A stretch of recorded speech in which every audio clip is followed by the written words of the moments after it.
welcome back, everyone. Welcome back to another weekend edition here of the WardiTV Monday, number 39, your weekly dose of Open StarCraft. I'm of course just VIP with you. I'm joined by these amazing players, by the ByuN chat and by my plushies as well. Welcome one and all to our first series of the broadcast. Again, exclamation mark, be in the chat. The bracket is stacked, the bracket is live, and we are jumping on in. As a reminder, once again, just like with the Sparkling Tuna Cup, here we are hosting an event just after Stars Agora. Stars Agora, of course, did just conclude yesterday, I guess just over a day ago.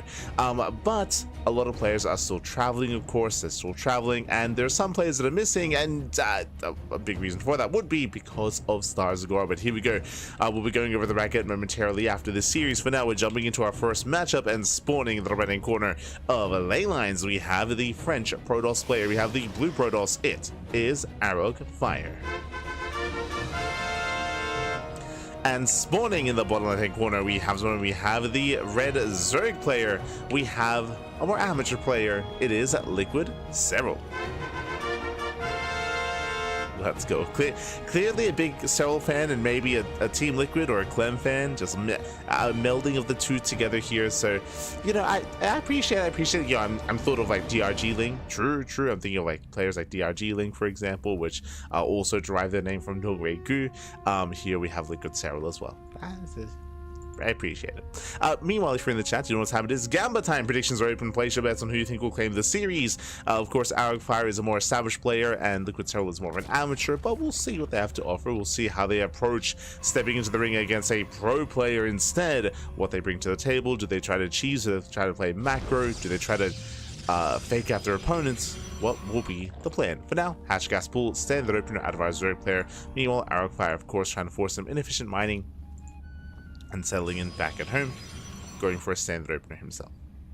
So far, so good. And again, hope you've all been enjoying yourselves. Hope you've been having a great weekend as well, enjoying Stars Agora, as well as all the other events that we did host over the weekend, like Fire Cups as well. We're live this morning, and I can report I did get some sleep. Let's go, Wacky, let's go. Like 6 hours. I'm looking forward to more sleep. I spent all day after waking up after a Fire Cup. So all day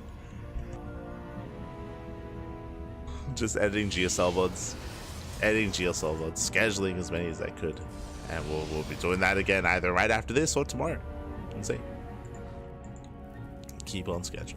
Till then, though, we have our take of choice. Going to be a Stargate opener here out of herO Fire. So far, so good. Does open Stargates, a standard opener. Meanwhile, Liquid herO going for his own third base as well. So just joining up, just getting to a third.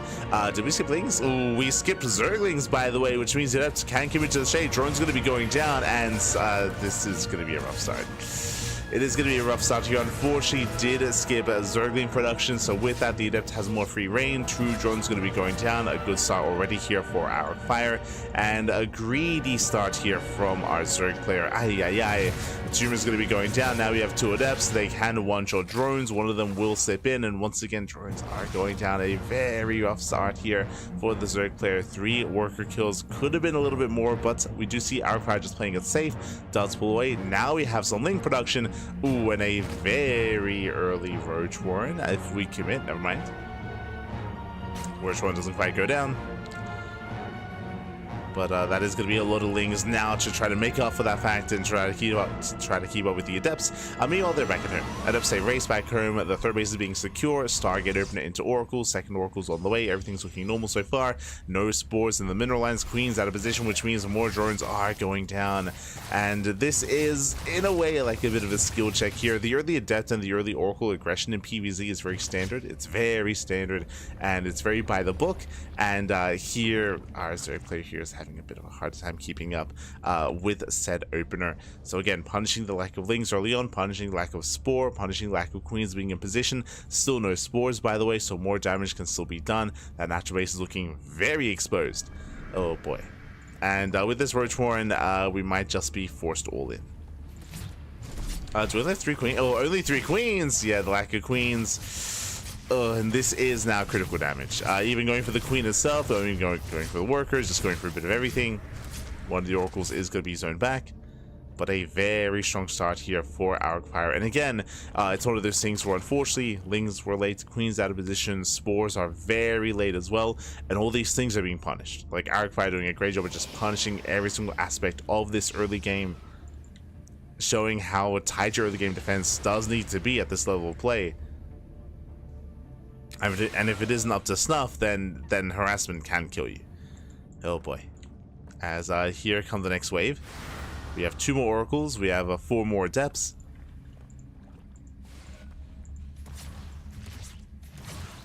And the question becomes, how many drone kills? So far, 20 workers have gone down up to 21. 21 drone kills. Things they try to collapse in, but alas, we're going to be fine. Arcfire is going to deal with this. Good position here behind the mineral line.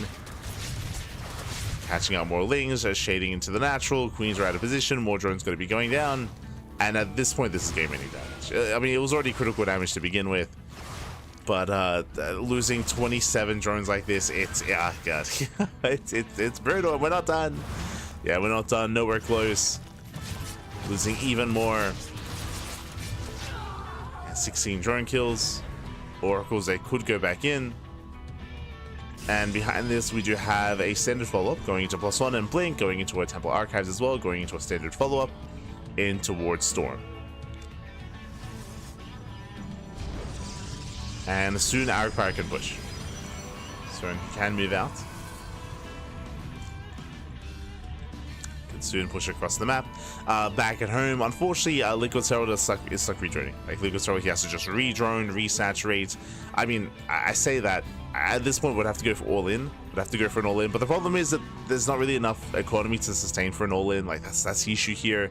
Is an all in isn't really viable, and macroing isn't really viable either. Like that's just how much damage has been dealt.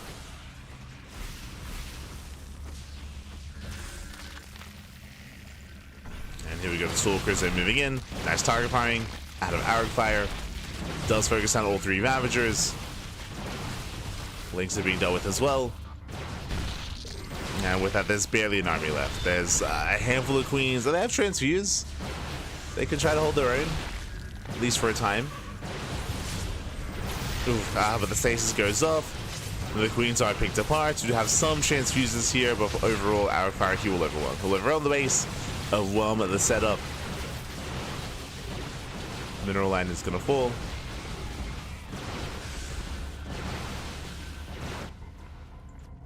And again, it was just a really rough start here for Liquid herO. Very rough. And I'm hoping that we can tighten things up here as we progress into the series. But there it is. GG is going to get called. And Arcfire, he will take game number 1. GG. Arcfire does take a lead in the series. Again, a solid start here. I mean, Arcfire is coming in as the favorite player. But again, we're here to see what Liquid herO is made of. Again, is more of an amateur player. I would assume just a big fan of some of the top European players in the form of herO and Team Liquid or Clem. Could just be a play on Liquid Clem. True. But yeah, just a really rough start, really rough opener here. And again, it does show kind of like that how early game aggression can very quickly snowball out of control if you're having a hard time keeping up. With Adept Harass, with Oracle Harass, and it can all just get very much so out of hand. I think it was, what, 27 drone kills? It was crazy damage. And with that, GG. GG, well played. We're now going to be getting into game number 2. As a reminder, after this series, we'll be catching up on the rest of the brackets, on everything else that has been ongoing. We'll catch up. We'll be able to catch up.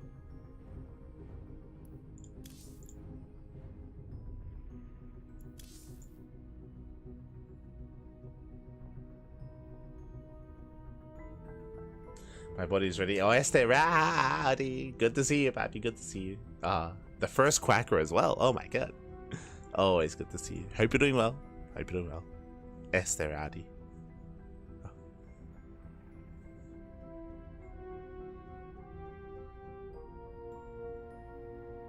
But yes, we'll be getting into the rest of the bracket after this series as we get ready for game number 2. Let's go.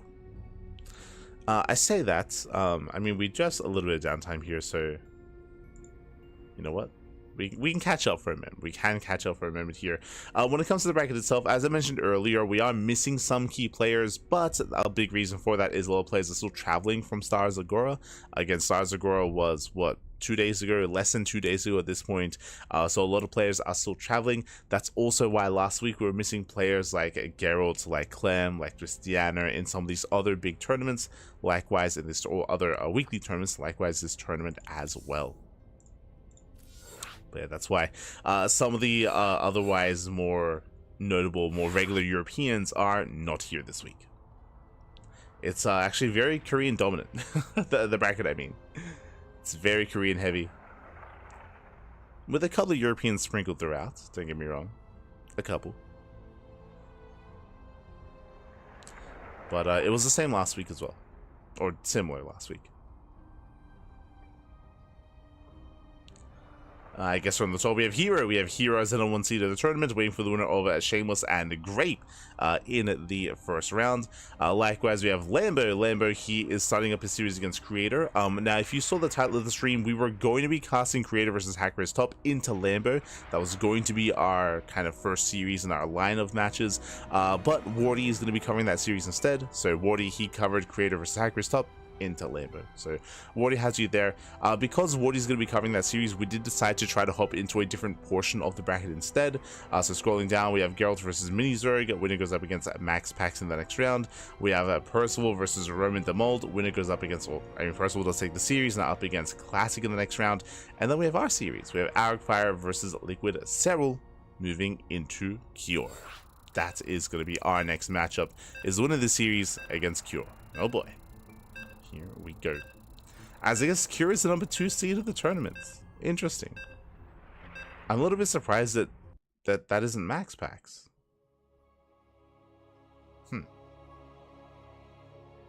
Interesting. that's yeah.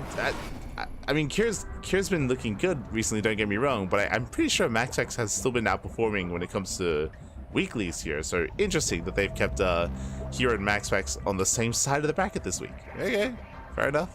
Fair enough.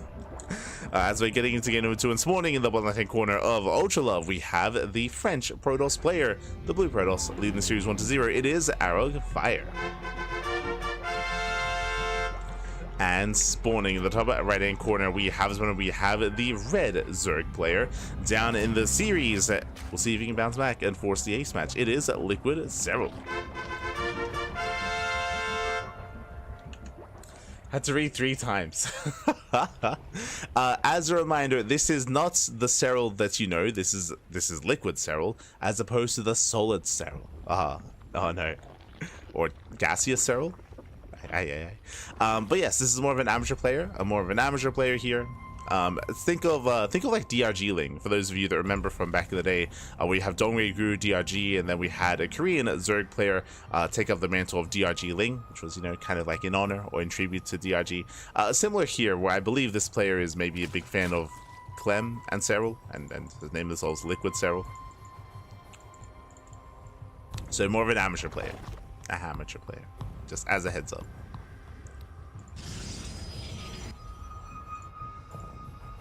Serral does not play in online weeklies.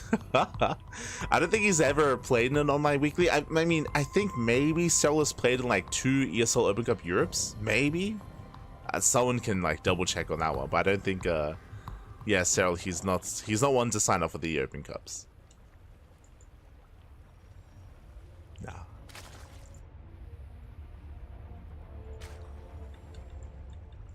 For now, though. We do have our initial opener for like the unnatural hatch gas pool. As we do pull out of gas, getting into Ling speed. Okay. And hopefully we don't skip out on Lings this time. Likewise, Arcfire going to be opening up standard, gate expand into Cybercore, into the initial adept, moving out across the map. Now, once again, just like the last game, we do have only 2 Lings as opposed to the typical 4. And both Lings are going to be thrown away. I'm hoping that we replace these Lings, because both Lings do go down. And if you recall, last game, Liquid Serral didn't make any backup Zerglings and did end up losing 27 drones. it was brutal. And I see more drones on the way. I see more drones in production. Adept is moving in. No queen here at the natural location. Oh god, it's happening again. This is just so greedy from our Zerg player, but no Zerglings whatsoever. Drones are under fire. Queens are on the way. There we go. Now we're reacting and making some 8 pairs or 4 pairs of Zerglings, but at this point it's a late reaction. It's a late reaction. Drone's going to be going down. A really rough start here. Does get a surround, but the surround is broken and every drone should fall. Ay, ay, ay. Yeah, losing 6 drone here, 7 drones here at the natural base. Nice positioning there with the adepts, shading in towards the main. Lings are trying to keep up, but likewise, a nice kiting here from herO does save the adept. Nice positioning. Yeah, it does save the adept. It does pull away. We have 14 more Lings in production. And herO should be racing back home. Yeah, he is racing back. The Oracle's coming out as well to help defend. And if you recall, something else that happened last game that did hurt Liquid Terror quite a bit, lack of drones. Oh, sorry, lack of spores. Lack of spores here. I mean, there's not many drones to protect, to be fair. So I guess you can make an argument that it's fine. But yeah, because of that, 2 more drones going to be going down. Queen's out of position. No spore. 2 more drone kills. Lings then move out for a counterattack. Adepts are in position. 1 Adept is going to go down. Does get 1, but should only get the 1. More workers are falling. Behind this, it is going to be 9 drone kills, 9 workers going down, 17 Zerglings as well for 1 probe and 1 adept. So far, a very strong start here for herO. Very strong start. Now, at least because of the Zergling counterattack, it did keep herO at home a little bit longer, but we should soon be pushing. Just like the last game, we should be building up to around 5 adepts alongside the oracles, moving out across the map, and depending on the setup here, it's going to be a tough hold. We do have 1 spore in the main, but once again, the 3rd base and the natural are exposed. Behind this standard follow-up, we have a Forge, Twilight Counts, Window +1, and Blink. If you recall, last game did lead towards Storm.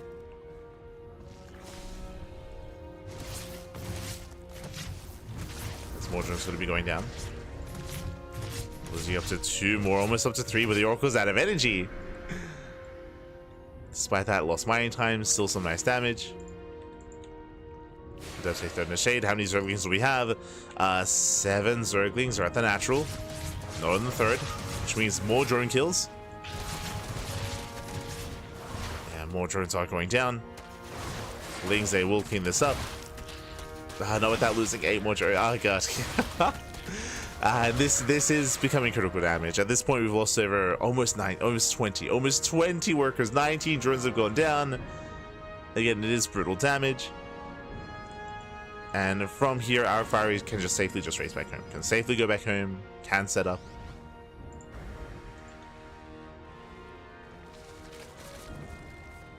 Now moving in with the triple oracle. No spore. And again, it's just a late spore here from herO, or Liquid herO. Very late. Queen gets started down, and at this point we're forcing an all-in. At this point there's no droning, there's no saturation, there's no macroing out of this. Blink is not done, but nice positioning, very nice positioning. Kites back, shield battery is complete. herO holds.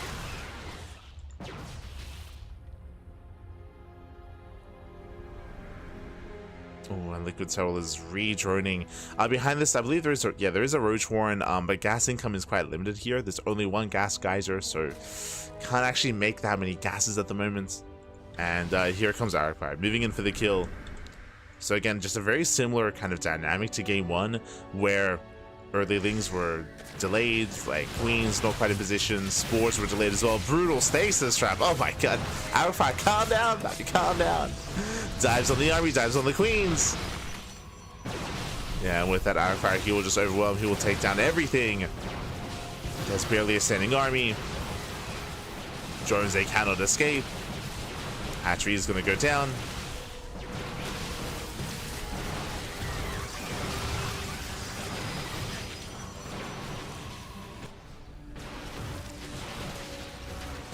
The hatchery does fall. Now there are only just a handful of Lings remaining, and even then they try to catch reinforcements. The reinforcements, I mean, they still pose a greater threat. Nice blink control. And with that Arcfire, he's going in for the kill. We have some desperation. Spine Coolers being thrown down, but alas, they're not going to be done in time. And with that Arcfire, he's going to be looking to claim the series. Looking forward to advancing on into the next round. There is GG, well played. And Arcfire, he will claim the series 2-0. GG. GG. Arcfire, he will claim the series. But a shout out to Liquid herO. Again, as I mentioned before, more of an amateur player. Did step into the ring as a diamond player and surrounded by pros. So yeah, much love here to Liquid herO. Again, we always do champion players that do sign up for these events. I mean, I remember doing the same thing back in Elima League. I used to, myself, alongside a lot of the other CranKy Ducklings, we'd sign up, and on a weekly basis, we'd play against players like Innovation, players like Ryung, Bunny, Keen. For whatever reason, I always played against a Terran of some kind. But yeah, it's always a little fun. And with that, GG, well played. Hopefully from this as well, Liquid herO can also kind of like learn to prepare for certain timings and not to cut as many corners, especially early on, because otherwise you will be punished. You'll be punished very hard, as we saw from Arcfire. GG, well played. With that Arcfire, he will claim the series, and we can now catch up on the bracket, figure out other any updates and what has been going on. Oh my god, as the entirety of the first round is concluded, this looks so neat. I don't know what it was here this week, but it's a very neat bracket. I appreciate it. So the first round has concluded. When it comes to the matchups here, nothing too crazy. All the players that we would expect to see advance on did advance on, and from here we're moving on into the next round. Yo, that was a fast series. Oh my god. So we have some catching up to do. So herO versus Shameless currently ongoing. That's a PvP. Best of luck to herO, best of luck to Shameless. It's going down. Lambert versus Creator, I believe that's being covered by Wardy. I believe Wardy is covering that series. MaxPax versus Geralt, PvP ongoing. Classic versus Percival, also ongoing in a PvT. We have Cure versus Arcfire. That is our next series. Arcfire does advance on into the next round to face off against Cure, so that's going to be what we cover next. And Mana versus Ryung. Mana, he had a really fast series against Choi. That is Choi Galaxy in the first round. So Mana, he 2-0'd Choi, and he also 2-0'd Ryung. Like, really fast games. Like, we just finished our first series, our first best of 3, and Mana, he just won 2 matches. Like, what happened? Like, oh my god. Man, it's so cheesy today. What's going on? So really fast matches, 2-0 over Ryung, very impressive, and that is going to be where we're focusing our attention for the stream. Cure versus Arcfire into Mana. So we'll be catching up with Mana after the series. Meanwhile, speaking of classic, he 2-0'd Percival once again, a really fast series. So we're getting some updates already as we speak. Meanwhile, ByuN versus Lemon and Solar versus Firefly. So we have some other matches also ongoing as well. Again, Wardy's going to be in the upper half of the bracket. We are going to be on the lower half of the bracket. So for the time being, we're split up. Eventually, we will join up for the semifinals. Eventually, we'll get there. But until then, we try to avoid each other to cover as much ground as we can. To cover as many players as we can as well. Do our best.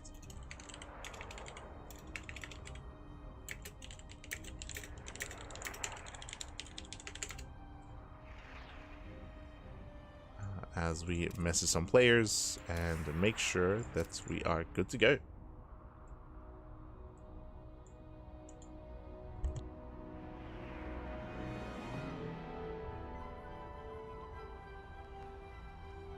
I pinned it. It's fine. The series just wrapped up. It's fine.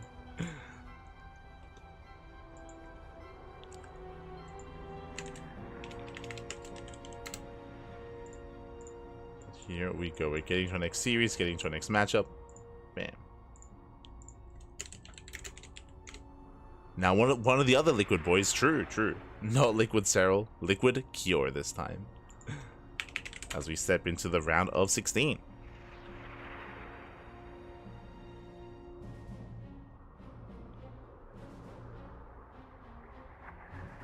Oracles and Eps are just that OP. True. How could herO die to that? Cap.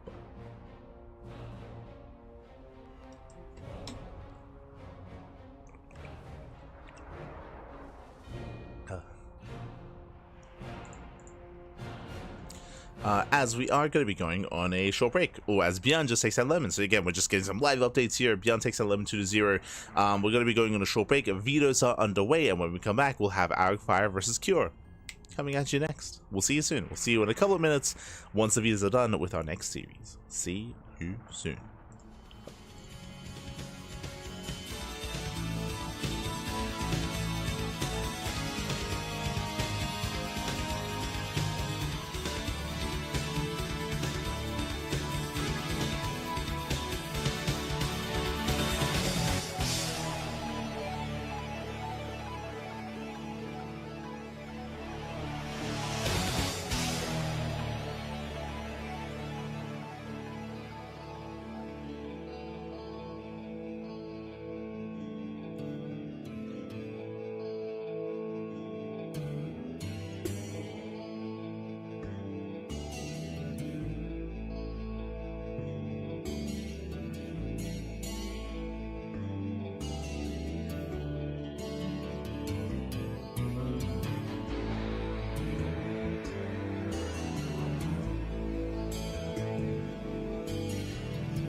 And welcome back, everyone. Welcome back to our broadcast of the WardiTV Monday number 39. Welcome to the round of 16. And spawning in the top right hand corner of lane lines, we have our South Korean Terran player. We have the red Terran representing Team Liquid. It is Cure. And spawning in the bottom left hand corner, we have the French Protoss player. We have the purple Protoss. It is herO Fire. And if you're in the chat, you know what time it is. It is Gamba time. Predictions are open. Place your bets on who you think will claim the series. Best of luck in the chat as we jump into our best of 3. Now, as a reminder, the player we casted earlier, Liquid herO, is more of an amateur player, not the pro player herO. That was instead of Liquid herO. This is CuRe, of course. This is CuRe. All the Liquid boys. For whatever reason, there is no in-game clan tag for Team Liquid. There should be, but there isn't. So that's why you have Liquid CuRe, or you have a Liquid Clem as well. They have their the name Liquid in front of their names, as there's no in-game team. For some reason, SMH. Looking at you, Mana. Mana. SMH, my head. But we are going to be settling in. We're going to be settling in so far. Double gas opener out of CuRe. This is to be expected. Again, when it comes to CuRe, and if you've been watching him as of late over the past 2 months at this point, CuRe has been hyper aggressive in his play. He's been hyper aggressive. We've seen almost non-stop 2-base all-ins, especially during GSL. And if you remember when we were covering DreamHack Dallas, the question was, is CuRe still hyper aggressive? Is he still going for these all-ins? And during DreamHack Dallas, we found that the answer to that, the answer is yes. He was still just going for non-stop all-ins. Now that has changed coming into the EWC qualifiers. If you were watching CuRe during the EWC qualifiers, then CuRe, he did ease up on it, on the all-ins, and we have seen CuRe now have more diverse play, mixing in all-ins and some more standard play as well. So he's not as intense or not as aggressive as he was at the start of, what, 2 months ago, at the start of May. So we calm things down. Despite that, of course, double gas means faster factory. From here, we can go into Reactor Reaper Hellion. We can go into an earlier tech lab, into a Cyclone. We can go into an earlier tech lab, into a Starport, into an add-on swap after Cyclone, into Banshee play. Like, there are options here available to the CuRe. We'll keep an eye on the setup as he's going for a delayed CC. Meanwhile, across the map, Arcfire going for a second choice, going for a Twilight Council opener. Standard opener out of Arcfire should be working towards Blink. Arcfire, he doesn't really want to deviate too much, so we expect, you know, 3 Gate Blink into a third. Adept will move out, and with this, we will get eyes on the timing of the CC. As we are going to be zoned away by the Reaper Hellion. I'm aware of the early Hellion. Is aware of the opener. Behind this, no add-ons. Okay, as in, no tech lab, I should emphasize. We're going for the Widowmine. Starport's on the way for early drop play. Nothing too crazy yet. So we're going to be opening up Widowmine drop. Likewise, Blink is on the way. Again, we saw the Twilight Council, so we did expect Blink to be on the horizon here from the side of Arcfire. Reapers are moving out. Hellion as well. Adepts are waiting back at home. Nice Sim City. Remember, Arcfire, he did run into the Hellion earlier, so he's aware of what's out there and is ready. Mine drop is on the way alongside Marines. Okay, Marines left at home. Widowmines, they move out. Behind this, then we're getting to our tech labs. And CuRe's hoping for economic damage here. So far, he is not finding it. Arcfire, he does not commit to the shade. Hellion does get in. Yeah, Hellion does rush past. There was an opening. Stalker's in position, and the Hellion is denied. Gets one volley off in the mineral line. Not even. Whew. And so far, Arcfire, he holds. Likewise, mine drop into the main. Arcfire trying to keep up. Mine drop going off. So far, oh. Nice on burrowing there. Just being as annoying as possible, delaying the push, or delaying the, oh my god, delaying the mines, delaying the mineral line, I should say. And so far, one Widowmine does escape, but barely any HP here on that medevac. So Arcfire does defend, claiming a third expansion. Again, this was 2 Gate Blink. Ooh, 2 Gate Blink into a third. Very greedy build here by Arcfire, but so far he's getting away with it. CuRe behind this, just getting to tank production, setting up back at home, being defensive, and so far, things are looking good for Arcfire. He defends well against the Reaper Hellion. He defends well against the mines. Yes, he was denied mining time for quite some time there, but he gets away with a greedy build.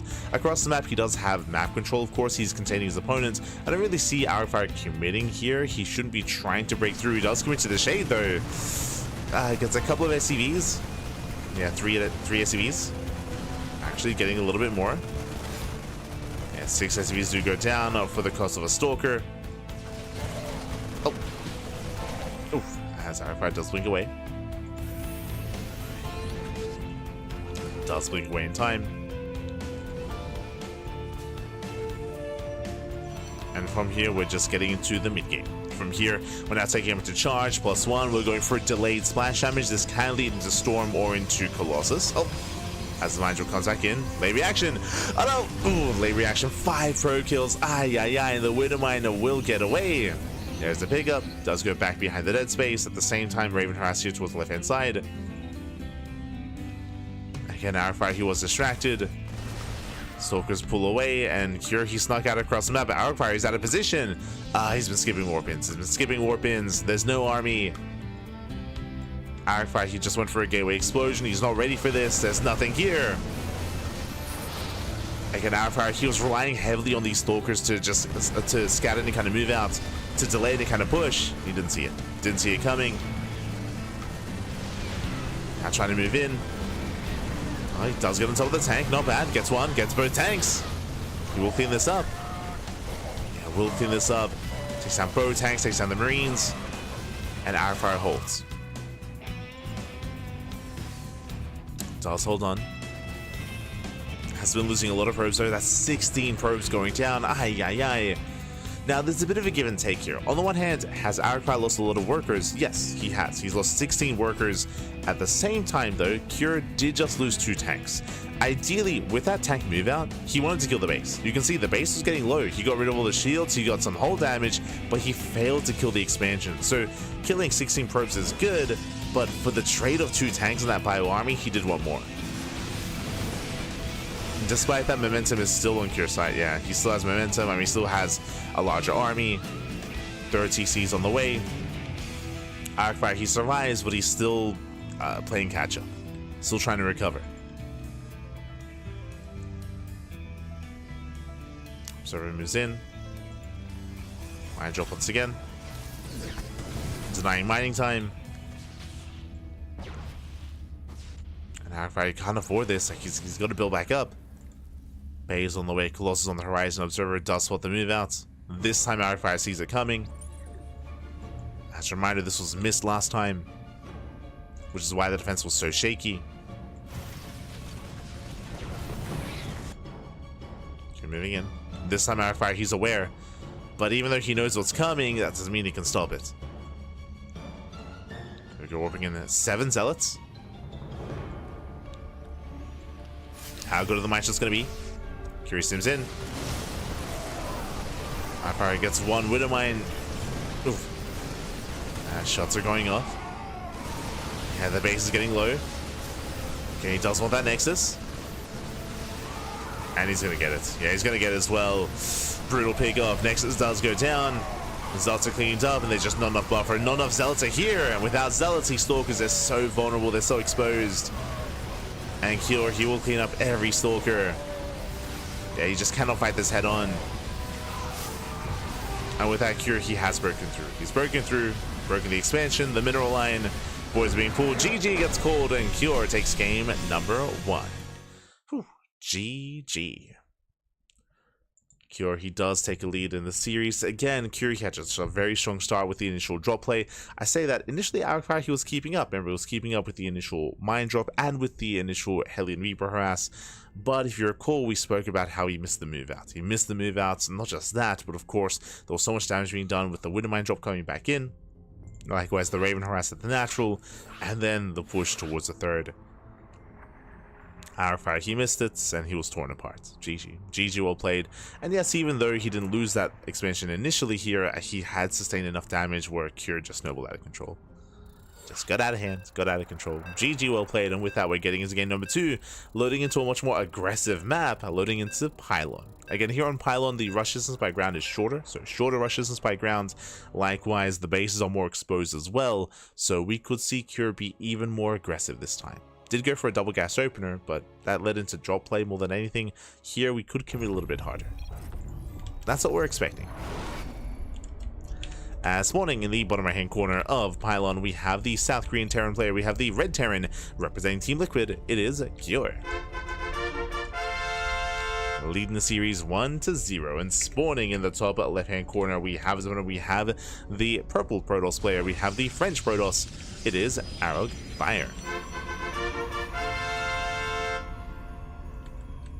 Hope we get to see Cell versus Liquid Cell one day. Ah, true, true. One day, one day.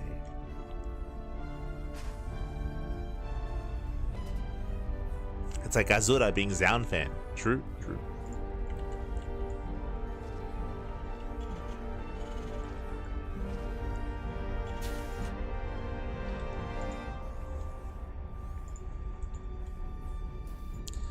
So we are moving out. And again, we'll see if Arifire can have a bit of a tighter defense this time. Initially, things were going okay, but every time he was torn apart, he was having a hard time keeping up with Cure. And once again, double gas opener. Now, this time, as we mentioned, I do expect to see an earlier tech lab. I do expect to see an earlier commitment here by Cure. We'll see how he does diverge his build and how he does adjust.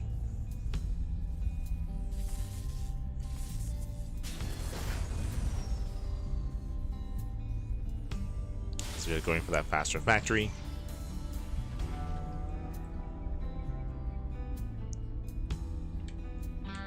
Again, we'll be keeping an eye on those add-ons. Likewise, Arify just going gate, cyber, expand. Factories on the way.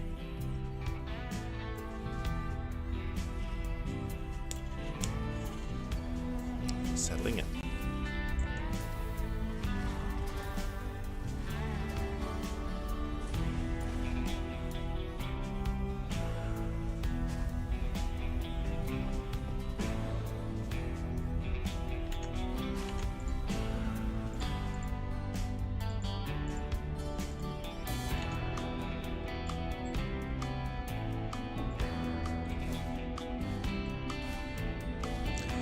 As the command center, Reaper does initially move out. Once again, so far the opener is the same, going double Reaper into the Hellion, not going for any early reactor or anything like that. It's going to be reactor after the second Reaper, just like last time. If you recall, this led into reactor marine production. It was Hellion into 2 Widow Mines and into drop play. And so far it looks the same. Well, so good. Nice around. Yeah, good positioning there from Arifire, takes down the first Reaper. And here we go, we are adjusting. So it's going to be Hellion, not into Widow Mines, Hellion into Tech Lab. So faster Tech Lab at a Cure. This can lead into faster Cyclone. This can lead into an add-on swap. Can lead into earlier tanks. Our eyes are on Cure. There it is. Cyclone first.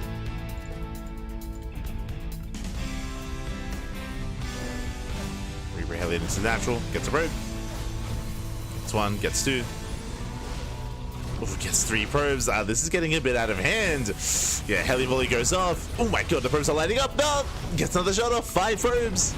Yeah, 5 workers go down. A strong start here for Cure. Bearing in mind the Reaper Heli does not scale well into a longer game. So the trade for 5 probes is well worth it for Cure. So stronger starts. Cyclone straight into tank production. So earlier Cyclone, earlier tanks from Cure. With this, hoping you catch out the Adept. And he will. There's a lock on. He wants him, and he gets him. Oh, takes down both Adepts even. Aye, aye, aye. Both Adepts go down. Here comes the drop across the map. And Arifire having a much harder time this time. It's been a rougher start. He hasn't lost as many probes, thankfully, but we're getting there. Cure's boosting across. This time we have a 3-gate setup and a Robo on 2 bases. By this point, last game, Arifire already had a 3rd on the way. He had a 3rd in production. Not this time, though. You know what? Drop it to the main.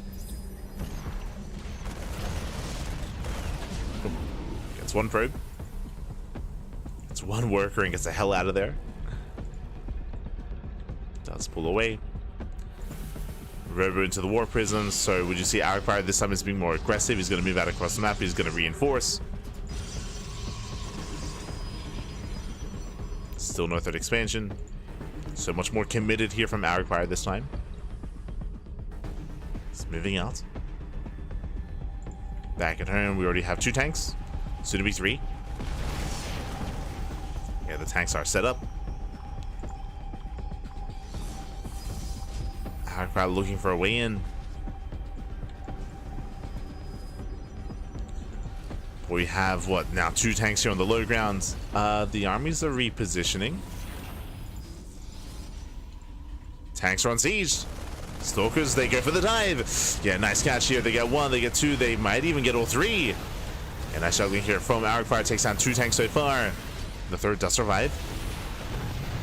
But again, did strike just at the right moment. Or just at the right moment. When the tanks are on siege. More warpins, more stalkers. Delayed third, but the third is on the way for Arcfire. He's getting there. Heads towards the main. Does spot the tank. Doesn't like what he sees. Pulls away, rotates around. Boys are pre-pulled to repair.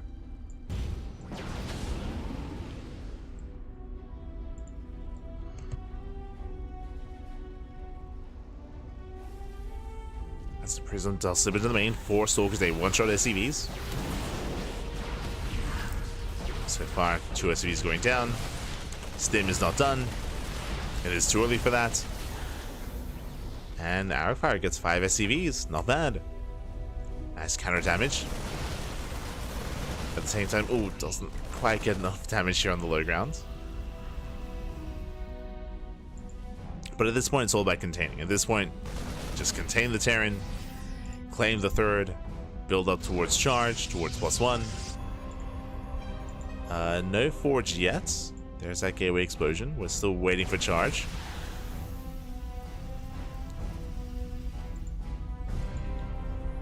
As we have slow lots warping in. There we go. Charge on the way. Now, this is late. Like, we've already been banking up gas, so charge could have already been on the way. That is a bit of an oversight from Arcfire, and hopefully that doesn't kill him.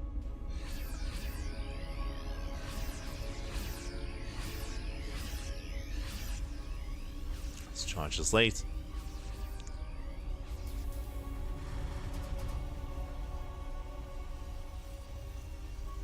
Going for the Bay and the Forge at the same time.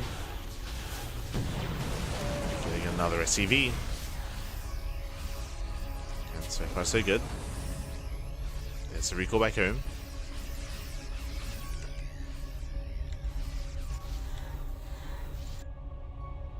Mineral field depleted.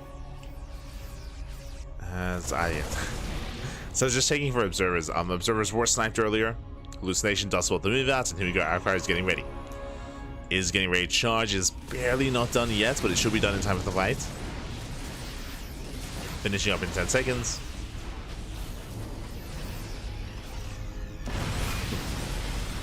Arcfire is punished. Bleeding out a couple of stalkers. 3 stalkers going down.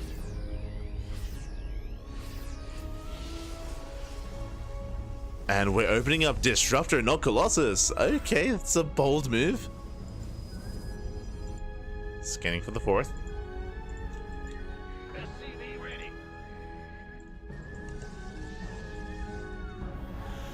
Cure taking his own 3rd. He rotates once again, checking for a 4th expansion. There is none.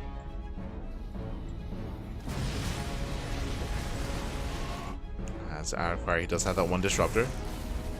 The 1 Nova. Widow Mines are set. Arcfire caught on the low ground. Trying to push up. Does take down the tank. Nova goes off. Decent connection. And looks like Arcfire, he has enough. Yeah, he has enough Zealots. Oh, we'll bleed out the Disruptor though. Expensive trade. Anyone nice kiting here from Cure. Oh my god. Takes out all the Zealots. He wants the Stalkers as well. And Cure, he does take the fight. Takes on the charge lots. A lot of Stalkers going to be going down. A brutal target firing, getting 2 more Stalkers. And then he pulls away. Does pick up, does pull away. A better trade here for Cure. Drop back into the main.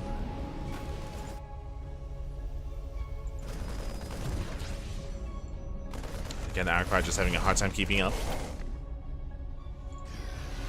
Again, the 4th is late. Probes did go down. Curie does take a worker lead plus mules. So Cure economically, he's ahead. Has the greater economy.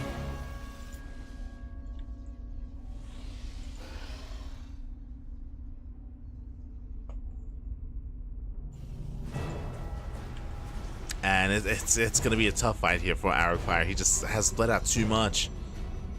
With disruptors, there is a chance to catch out the army and to surpass even a greater army supply as well. You can be down 20-30 supply and still take a fight with disruptors. But Aragfire, he needs time for that. He needs time for the Colossus, then back into disruptor production. And Cure, he's moving out. Like, Cure is just not going to give him that time.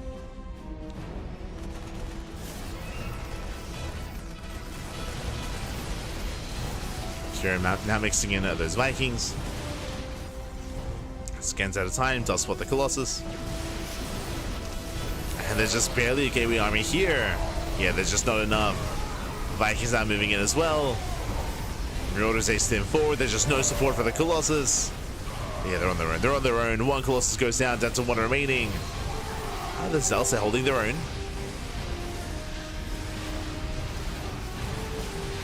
Zelts are doing what they can. Vikings, they take down the final Colossus. And it's almost a purely Marauder army. There's one Marine. And GG gets called. Cure just has too much. He will overwhelm. And Cure will take the series 2-0, advancing on to the quarterfinals. GG. GG, well played, Cure. He will claim the series. He will advance on. Again, Aragfire, he just had a really hard time keeping up when it came to the early pushes. I will say he was able to at least do some counter damage when it came to his early Blinkstalker aggression, but even then, it just wasn't quite enough. We saw that he just had sustained quite a bit, or just too much damage early on. Likewise, the fight outside of the base was very close but very brutal, losing that first disruptor, losing all the stalkers, losing all the Zelts as well. Just some really rough fights there for Aragfire, and with that, GG. GG, well played. Cure did overwhelm. Again, it's one of those things where on Pylon you just have so little room to breathe. The rush distance by ground is just so short, so the attacks hit so fast and so hard. And Aragfire, he needed time for extra warp ins, just didn't have that time. Have that time. Too many losses early on. GG. GG, well played. Again, Aragfire, he delayed his third and delayed his fourth base this game, intentionally so, and wasn't quite worth it. Wasn't quite worth it. But we have a next series. Exclamation mark be in the chat to catch up with the bracket, to have a look at what's been going on. Here we go. As we have our next series, it is going to be...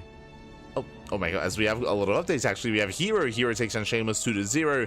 Lambo took down Creator 2-1. We have herO versus Lambo currently mid-series. Likewise, MaxPax up against Classic. Classic takes down Percival. MaxPax over Geralt. So we have a lot of PvPs ongoing there. We have MaxPax versus Classic and herO versus Lambo, PvZ as well. We have a Cure versus Mana. Again, Mana took down Ryung. Mana, he was the first player to make it to the quarterfinals. So up next is going to be Mana and Cure facing off. And we have Solar versus Firefly still ongoing, leading into ByuN. So the quarterfinals is almost fully underway. When it comes to the semis, typically the semifinals are held. So we should be able to cover both semifinals depending on how things line up. But for the meantime, we are going to be jumping into another TVP featuring Mana and Cure. Oh, the Liquid Boys. Let's go. As again, Mana has been looking terrifying as of late. And I do think that Mana is a step up from Aragfire. So this is going to be another, I would say, a greater challenge for Cure. And I'm excited to see what Mana's been looking like. Again, Mana is always a treat. He does have his own unique style. And... he even just 2-0'd Ryung as well, so he's been looking very in form as of late, even in his PvT. We'll see. We'll see how he compares to Cure.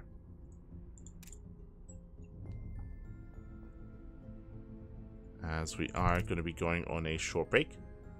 And when we come back, Mana and Cure coming at you next. See you soon. See you soon after the break.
and welcome back, everyone. Welcome back. Welcome back, everyone, to the quarterfinals. The quarterfinals round of 8 here of the WardiTV Monday number 39. We've been following Cure here through Fire, now facing off against his next opponent, against his manager. Let's go. That's spawning in the right hand corner of Ley Lines. We have our South Korean Terran player, the Red Terran representing Team Liquid. It is Cure. And spawning in the bottom left-hand corner, we have his manager himself, the manager of Team Liquid, from the land of Poland. It is Mana. Let's go, let's go. Again, Mana, he has been on a tear, by the way. Like, if you've been watching Mana as of late over the past couple of months, this year he has taken down MaxPax, he has taken down Clem, and taking down players like Cure as well.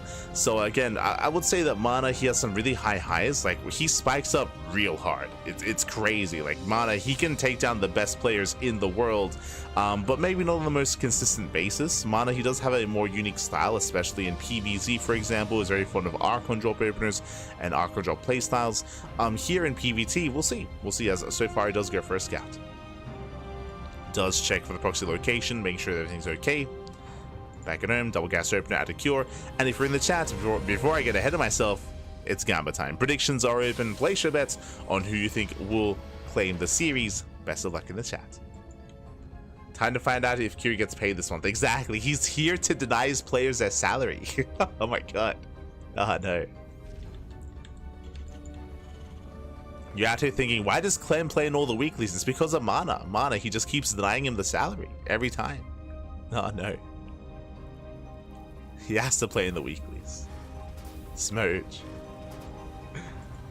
As there we go, double gas opener, faster factory. Now, so far here, from what we've seen from Cure today, at least against Fire, we have seen Reaper Hellion-based openers, and he has been making some adjustments. Last game, he went for a faster Cyclone drop. Game before that, he went for a Widowmine drop instead.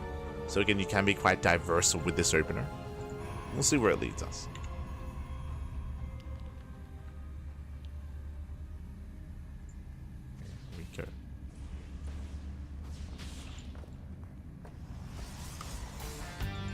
As there's a command center on the low ground. And looks like it is going to be the mine drop. Okay, so Reaper Hellion into mine drop out of Cure. Not as intense. Meanwhile, Mana going for his own Twilight Council opener.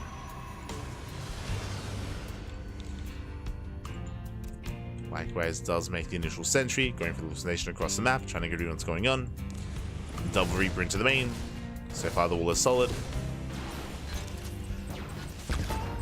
Cure, he will escape or pull out. Shema, Shema, Papi, Shema.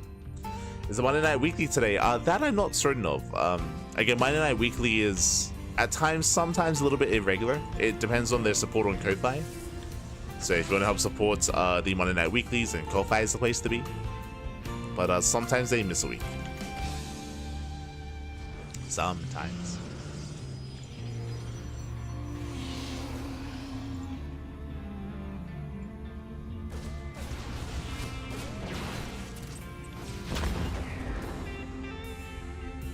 A nice catch here. Mana does catch out the first Reaper. Drop is moving out. It's going to be a triple Widowmine drop. Okay, so Cure going to be a little bit more committed to this drop play. Behind this, Tech Labs on both the starport and the factory. Mine drop is of course scouted by the hallucination. Mana coming in with the intercept. Oh. Cure pulling away. Holding onto that boost. Stalkers are revealed. And Cure's pinned in the corner of the map here. Okay, a big delay.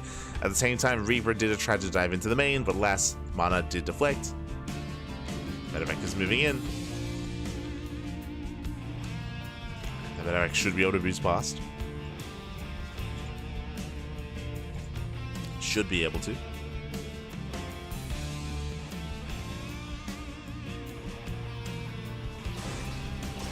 There we go, there's that boost. Dives into the main. Mana trying to respond. Blink is still not yet done. But does pull away the boys.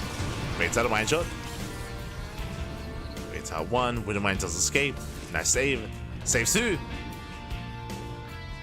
Does save two Widowmines. Oh, big delay on mining here. That probe not quite in position. We're finally back to mining, but that was a lot of damage dealt here by that mine drop. So far, so good here for Cure. Likewise, he preserves the Widow Mines. He can always go back in. And back at home is getting to his own tank production. Tank production, Raven moves in to harass at the natural. Ooh, nice blink. Very quick reaction. Mana, calm down. Snipes the Raven, not a single auto turret. Very nice catch. Mana. I see you. Calm down. Behind this, rushing into Storm. This is unique. So a couple of things here as we get into our game. It is standard, it is common practice to open up Blink in this matchup to get a third base and to work towards Charge and +1. That is a safer approach here because it does mean that Charge is ready for these tank-based pushes, which have been very trendy as of late. But here we delay Charge. Charge is delayed in favor of what? In favor of the Temple Archives and earlier Storm. Really fast Storm here by Mana. Because it's so fast, I'm expecting a Storm drop. So we'll see if he does make that War Prism. We'll keep an eye on Mana. As now the Widow Mines are still keeping some sort of his pin back at home. Zero towards the bases. Third TC's on the way. Cure is macroing out of this. He's not going for an all-in. And Mana will confirm. Prism's on the way.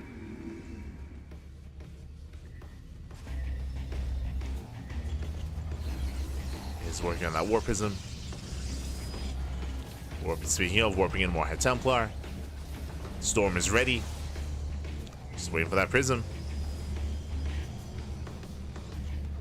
Charge is finishing up at the same time, so we may commit with everything here. High Templar do load up, but the Grand Army is also pushing. Okay, let's go.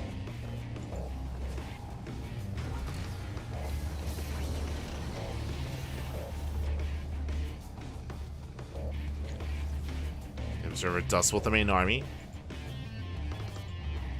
Mana thinking about it. There's a scan, snipes the Observer. herO claiming his third expansion. Mana trying to be more active. And we'll see who reacts first.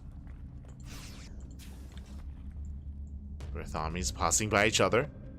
Yeah, Curie's pushing. Curie's pushing out. Mana, he will miss the main army. And we might even go for a base trade here. Mana, he's moving in. Curie gets spotted. Yeah, he is spotted. Mana, he reacts. Catching reinforcements. And he goes for it. Yeah, he does go for it. There we go. Does recall back home with the High Templar. Charge wants to dive into the natural. Third base is going to be forfeit. And very nice force field. Very nice. SCVs, they are caught down. Or they're just completely locked down here. They caught out. Storm's coming in. And Mana, he does save the High Templar. There's still 3 Storms. Storms are decent. That's a lot of tanks, though. Yeah, that's a lot of tanks. And Mana, he has to just buy time. It takes down everything here at the third and the natural 35 SCV kills. And Mana's turning around. Getting ready for the surround. Mana, he cannot waste those Storms. And again, it's all or nothing for Cure. Takes down the pylons. Ooh, Storm, mainly zones, no connection. We can't waste them, Bab. You can't waste them. But I believe Mana, he can rake this. He should have enough. And he's going for it. Flanking Storms. Very nice Storms. Yeah, Storms on the ByuN army. Nice bait on the mine shots. Ooh, takes down the full medevac. And Mana, he will completely shut this down. Nothing left. And back at home, there's no economy. There's no economy. We're mulling our hearts out. 24 SCVs against the 61 probes of Mana. And we spoke about it, Bappy. We've seen Mana deny Clem his salary. He's here to deny Cure. Cure just wants to get paid. Nah. No one Mana's around. That's why Team Liquid love him. He saves him so much money. It's crazy. Double expanding as well. Takes the third, takes the fourth as well. Does take the fourth base.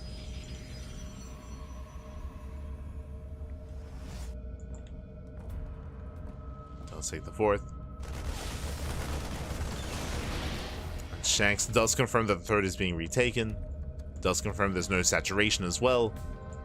And there's no pressure on Mana. The reality is that Mana, there's no pressure on him. He doesn't have to push into this. He can just chill, calm down. Oh, Nice blink. But he's pressing his advantage. And Mana with Storms, he can just break this army once again. With well-placed Storms.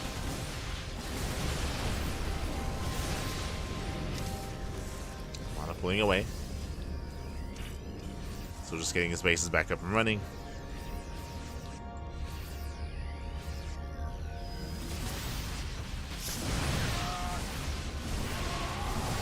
Waiting at the mine shots.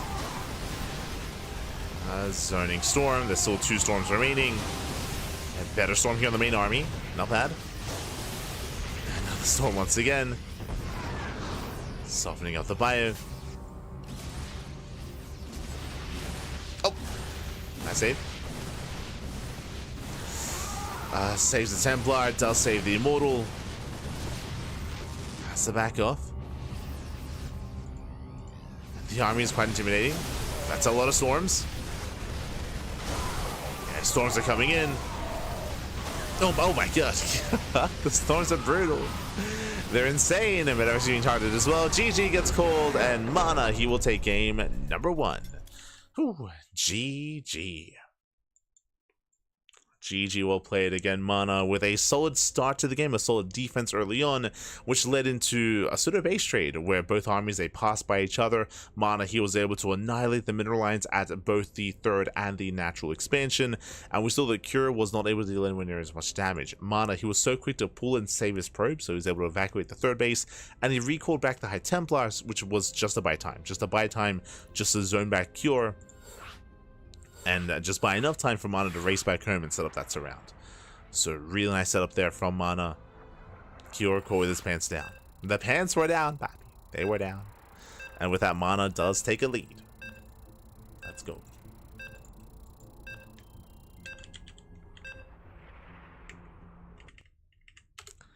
And we'll see if Mana can claim the series.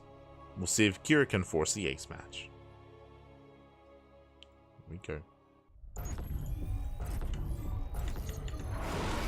As spawning in the top left-hand corner of Pylon, we have the blue Protoss player. We have the Polish Protoss representing Team Liquid, leading the series 1-0. It is Mana. And spawning in the bottom right-hand corner, we have the South Korean Terran player. We have the red Terran representing Team Liquid as well. Down in the series, we'll see if we can force the ace match. It is Cure.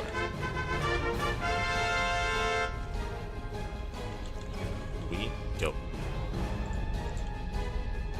Again, Clem, he got lucky. Clem got lucky that Mana did not go to Star Zagora. Otherwise, that would have been a very different narrative going on there.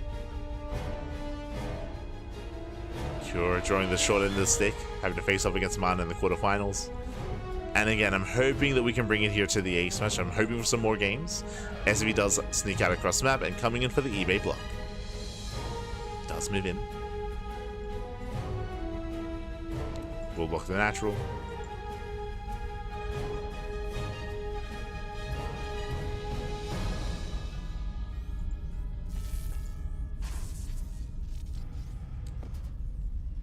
We'll block, we'll delay. Ooh, late scout by Mana. Mana forsake the unnatural natural. Okay, on Pylon as well.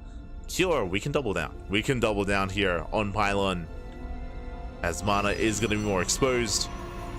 Force to expand elsewhere. Cure, he does confirm. Our SCVs are under attack.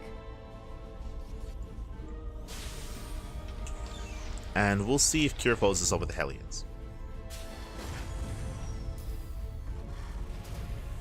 Yeah, reactors on the way. So this looks like reactor into potentially reactor swap or add-on swap into Hellion production. Because Mana is forced to expand elsewhere. I mean, the reason why he's forced to expand elsewhere is because the eBay has too much progression to focus it down and to kill it. By the time you would, I mean, the damage would be insane. Your base would just be so heavily delayed, it's not worth it. So unfortunately, Mana, he was late to check his natural. And because he's going to be so spread thin, it does mean that Hellion production, there's the add-on swap into Hellions, you can pull apart your opponents, you can get into mineral lines, you can roast off some probes. You can roast off that mineral line. There's the add-on swap, Hellions are amassing. Now, because this is so prevalent and because this can be so difficult to defend against, a lot of Protoss players have been going for Stargate openers as a way to defend. Stargates into Oracle. That can be a way to deal with this. The reason why that can be a solid defense is because Oracles, they don't care about your terrain, so they can actually move quite freely between your bases, a little bit more so than a Stalker-based army, for example. But Mana is going for extra gateways. Mana, he is delaying his tech. Interesting. Oh, proxy. Okay, now we see why. Oh, going for a 3-gate setup. Okay, so Mana's best defense is going to be a good offense. The goal here should be to reinforce across the map, should be to hit the natural, and ideally he forces the Hellions back home. But the Hellions are already getting across the map. Hallucination should have seen the add-on swap. Hellions are moving in. There's a force field. Speaking of, oh, does force field by Hellions, you can just go straight for the natural. Straight for the other expansion. Ooh. Already one probe goes down. 3 Hellions taking 1 shot. Counts if they get 2 probes. 2 workers do go down. Here comes the warp in. Back at home. What is it to defend? There's going to be 1 cyclone. That may be enough. It's going to be 1 cyclone. As more probes are going down. If these are more Hellions, then I can see Mana breaking this, but with the Cyclone, it's going to be tough to break. Yeah, GG. GG gets called. He gets no damage across the map, and with that, Kira ties up the series 1-1. We are going to the ace match. Whew. GG. So just a really rough setup there from Mana. Force take the unnatural natural. He was abused for it with those Hellions getting brutal damage across the map. And as we saw, it was a bit of a gamble. Mana, I think he was hoping that maybe extra Hellions were on the way, but it was only 4 Hellions into a Cyclone. Cyclone defended. Cyclone to defend. GG well played. With that, so we're going all the way to the ace match. Let's go. We're going to game 3. Game 3 is going to be on torches.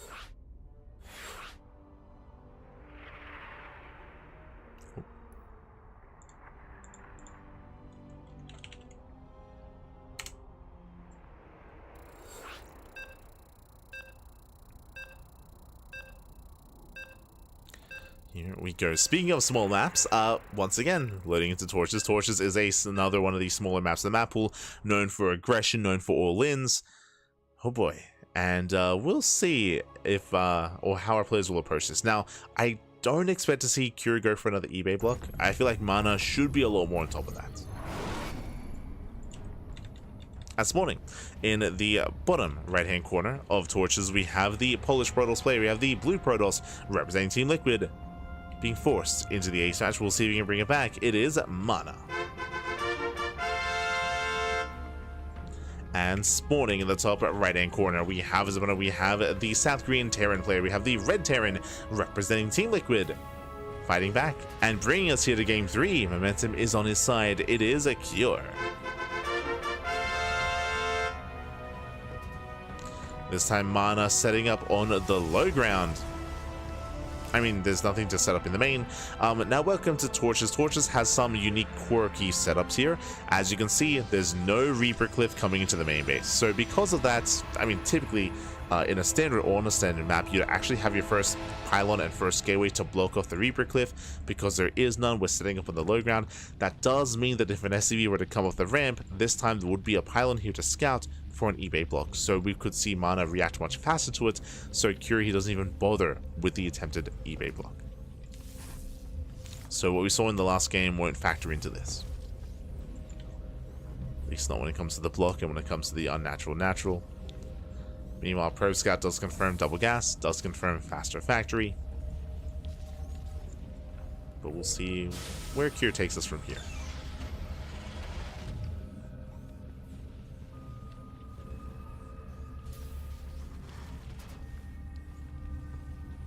We're expecting Cure not to commit too hard into Reapers. Just because, again, they're a little bit less effective on this map, as Reaper cliffs and kind of ways into the bases are a little more limited.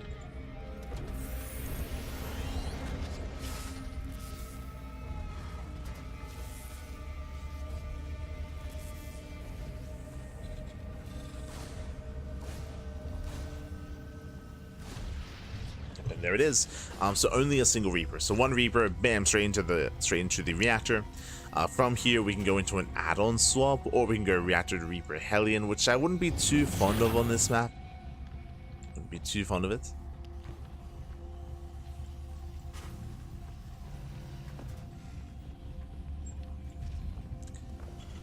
So we have our 1-1-1. Starport's on the way.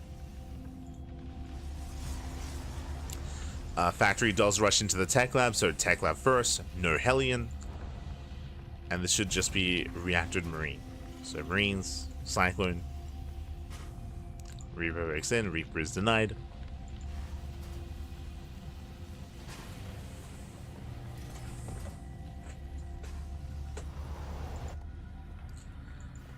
There's that safety Cyclone on the way.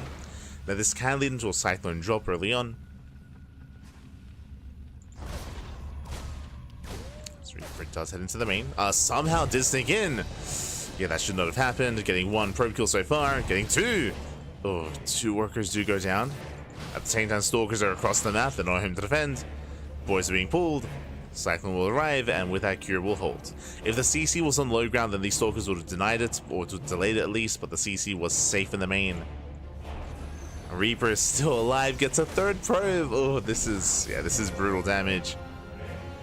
Again, it should not have happened.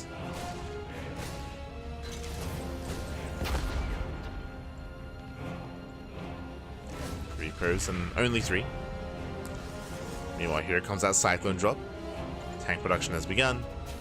Natural waste now being taken. And the drop has arrived. Going for the Stalker. Nice force field. Lock-on is broken. Two probes go down. And with that, Cyclone will escape. Just barely. Oh, and with that tech lab, this time we do not play Raven. We're going into Banshee play. Okay. Banshees are amassing. Tanks as well.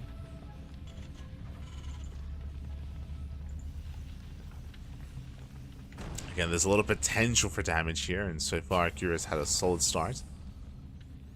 Especially with saving that Cyclone and the medevac.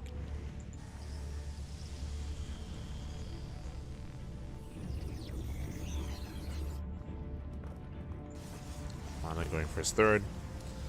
Looks like it is going to be 3-gate blink. Now, once again, just like on ley lines, what is Mana doing? Mana, he is going to be delaying charge in favor of what? Templar Archives into just really fast storm. So early storm timing here out of Mana. We saw this work wonders on ley lines. I mean, it's a little bit different there. He did have a stronger start.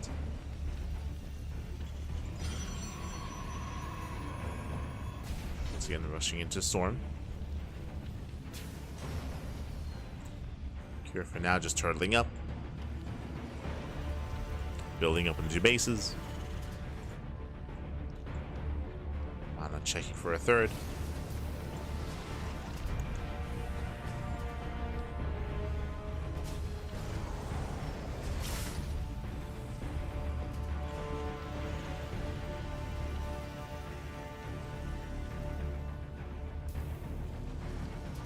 And there's that storm. As I mentioned, storm is being prioritized, and it should be done in time for the push. So again, really early storm. This can turn into a storm drop, assuming we go for a robo. Third TC's on the way. Cure, he's not going for an all-in.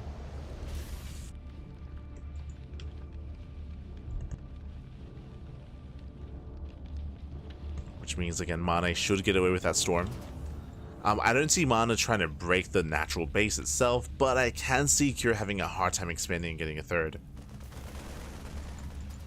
That's what all this may come down to.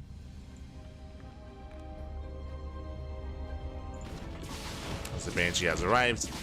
The shield might be putting in a little work, but so far, 2 probe kills. Sorry, 3. 3 work. Oh god, 3 probes go down for the Banshee. That is not worth it. It's a better defense here from Mana.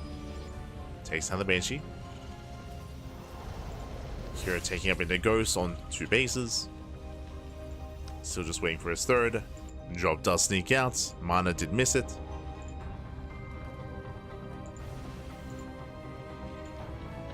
Likewise, mine drop on the right hand side as well. Nothing here in position to scout.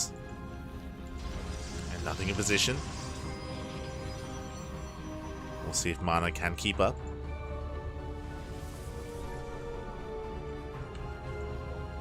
There we go, dropping in. Wood mines to unload. And they shouldn't get too much done. Yeah, they're going to be cleaned up. 2 probe kills, deny mining for a couple of seconds. Nice defense here from mana. herO dropping towards the main. Sorry, towards the third. Medevacs moving in.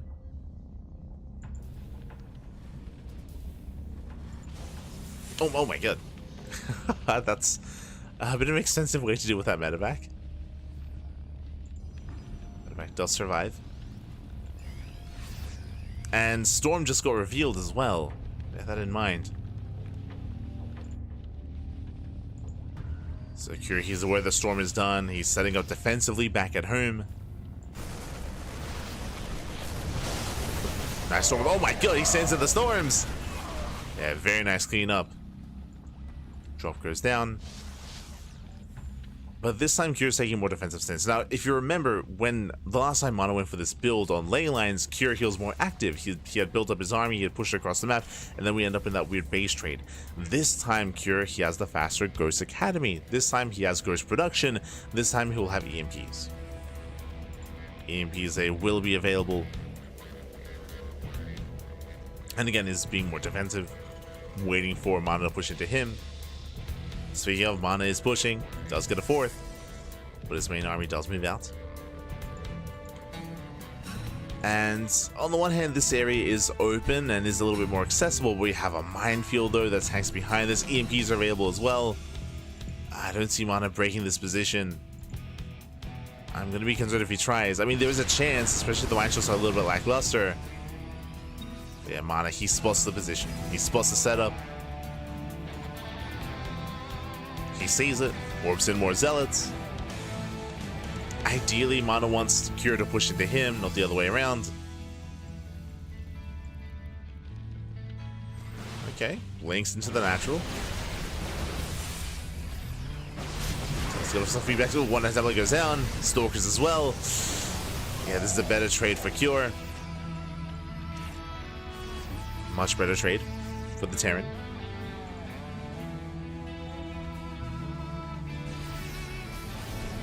Here comes the Unsiege. Here comes the push. Yeah, and brutal EMP. EMP goes off. Mana lay reaction. Trying to move in with the Storms, but the tanks are sieged. And once again, the punish is real. The High Templar goes down. That was not worth it for Mana, losing 2 High Templar.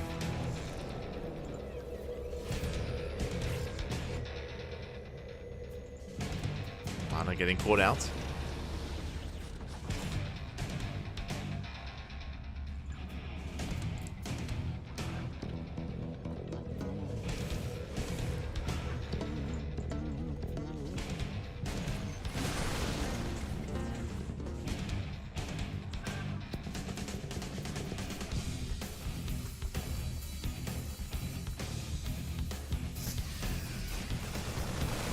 As herO, he's maxed out. He has a terrifying army. He has how many ghosts? 9. Jesus, he has 9 ghosts. He has 8 Widow Mines, a good amount of tanks. He's now pushing in. And this is going to be a tough hold here from Mana. As herO just turtled up back at home until he maxed out. Storm graces the army. Ugh. Surround is denied. Yeah, the counterattack is the best move to go for, but there's a late reaction here from Mana. Catching reinforcements. Gets 2 Vikings, picks up some Marines. Main army moving in. And we get a decent Storm. We get 1 decent Storm, but only 1. And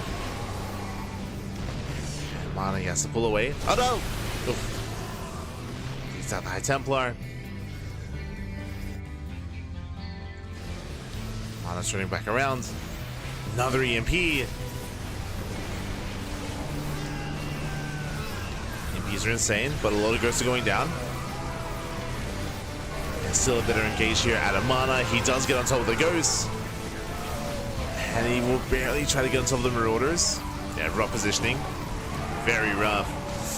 And Curie takes it. Curie takes it, shuts down the Zealots, denies all the High Templar. There was only one good storm out of like 9 High Templar. It was crazy. And Curie will take it. He's just rallying across the map at this point. Mana barely hanging on.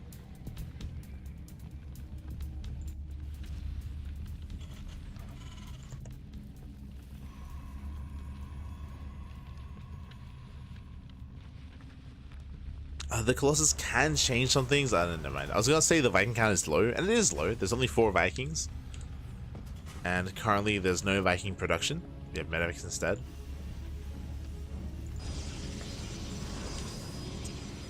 So there are opportunities here for the Colossus, but they're few and far between.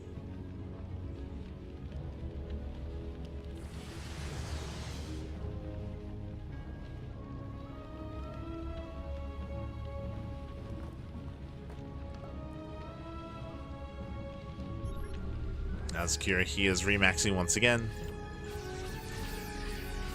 Up to 5 ghosts so far. More Vikings on the way.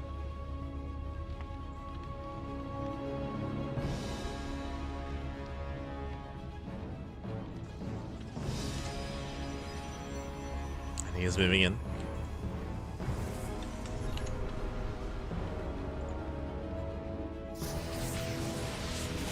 Dustin forward.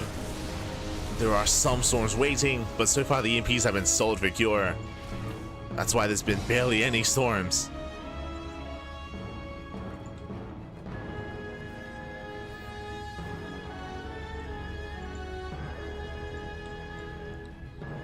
There's once again cure.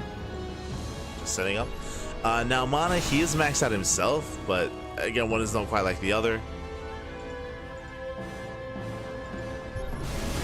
Well, that's playing Zealot. He gets a ghost. Put down one ghost. Bruh, nice storm. Okay, that's all we need. Better storms here from Mana. Setting up a surround.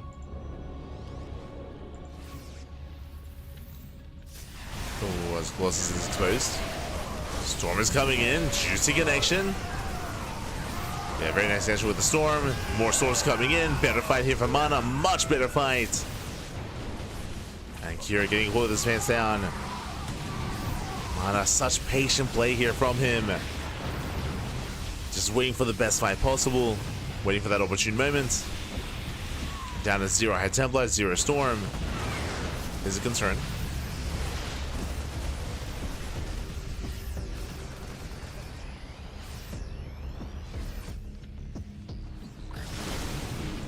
Rotates around. Oh, EMP's popping up. Just waiting for the Colossus. Again, Mana's up to 4 Colossus. That's a lot of lasers. Nice force fields. Vikings are moving in. It's how many? 10? 10 Vikings. Again, it's going to be on these soldiers to try to zone those Vikings away. It's over. Ooh, Colossus goes down. He gets 1. Gets 1, gets 2, down to 2 Colossus remaining. Oh my god. That's a dude barely pull away. Barely. As another Colossus is going to go down to 1 Colossus. Yeah, 1 left. Just 1 remaining. Barely survives. Oh my god. And Mana, he will take the fight. He will break the expansion. 24 SCV kills. With the 1 Colossus. Is still alive. Let's go. Oh, I can't say the same with the other. It does rally into the army. Mana, he has to tighten up. Cannot afford these mistakes. There we go. Does reinforce. Hell of an overwhelm. And again, sometimes 1 bad fight is all it takes. And again, Kira, he took a rough fight here across the map.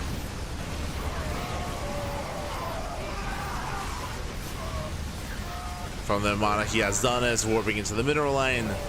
ByuN army stepping in, cannot hold its own. And again, Mana, he's here to punish his boys. GG gets called, and Mana, the player manager for Team Liquid, he will take the series 2-1 and advance on to the semi-finals. GG. GG, well played again. If you're on Team Liquid, you gotta work for it, but you gotta work for that salary. You gotta take down the manager.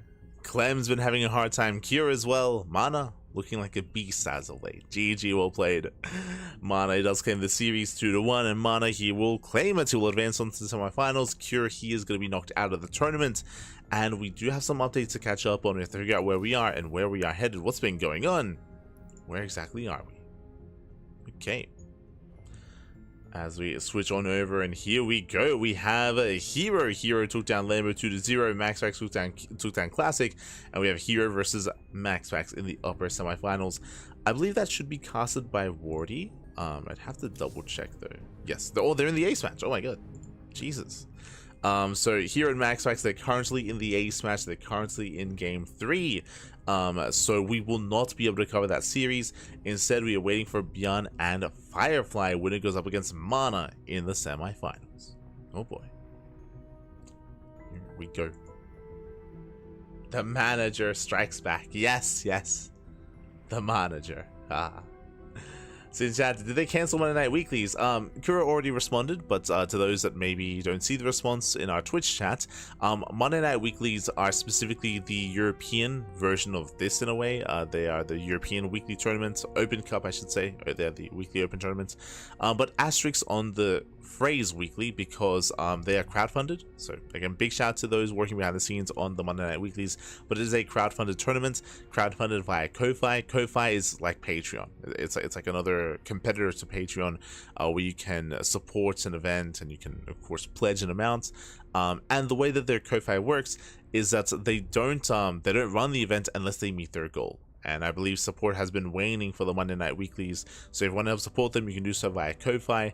I believe because they don't really have enough for a regular weekly, I think they do take like a week off to like culminate enough resources to actually run it. So we should be seeing another one soon, TM. Don't you worry. Should be seeing another one soon. But that's why sometimes there's like a week or two without Monday Night Weeklies, as it's all done via Ko-Fi. I'm assuming it's called Ko-Fi because it's like lo-fi. Otherwise, it could be coffee. I don't actually know.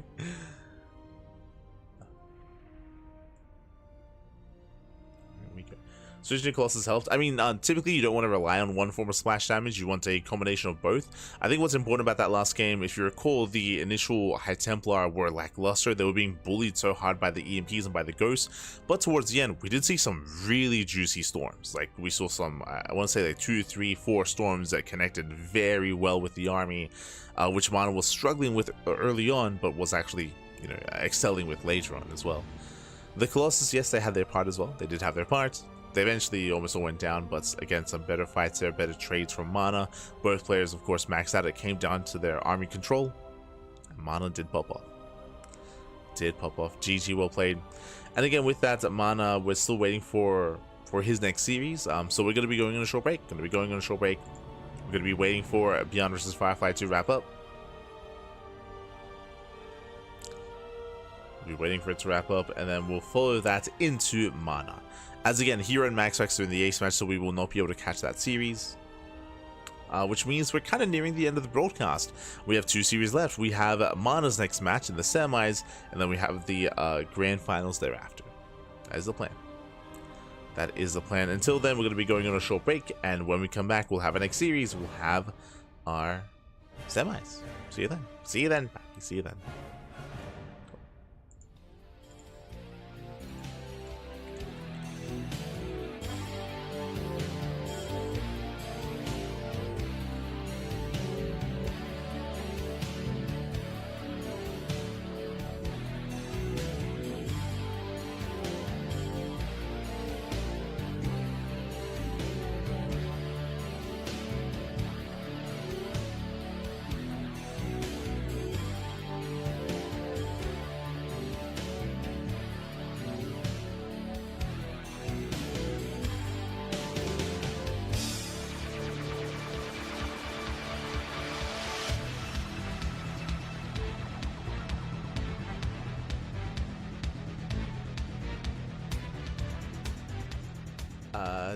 And we're back. Bit of a shorter break here. My apologies. I thought that MaxPax and herO were in the ace match.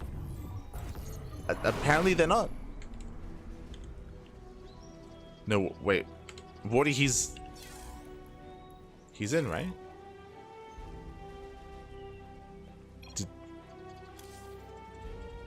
Oh, I swore I saw Wardy in the lobby.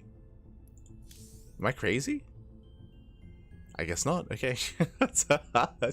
Hi. Okay, never mind. We'll wind it back. But yes. So herO and MaxPax looks like they're getting to the next game. I thought they were in the ace match, but I guess not. I guess maybe they're now going into the ace match. We'll figure it out. We'll figure it out.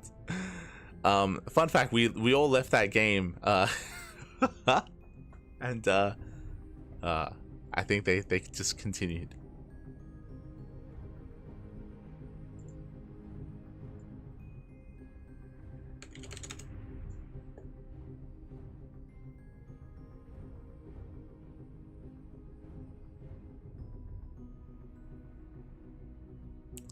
So I guess we'll have some downtime. I guess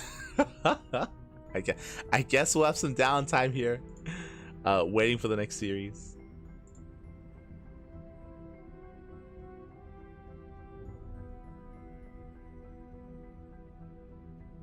No, did they have a draw? Is that what happened? No shot. No shot. I guess for now we're going on a break. We're going on a break. And we'll see you guys soon after the break. So unfortunately, it looks like herO and MaxPax, they're going to be playing without an observer. So I don't think there's anyone in that game, unfortunately. And likewise, I believe ByuN and Firefly mid-series. So we'll see you guys soon after the break. We'll see you soon after the break. GG.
And welcome back, everyone. Welcome back. Hope you enjoyed that lovely brutal OST. I do apologize for some of the downtime here, but we have some updates.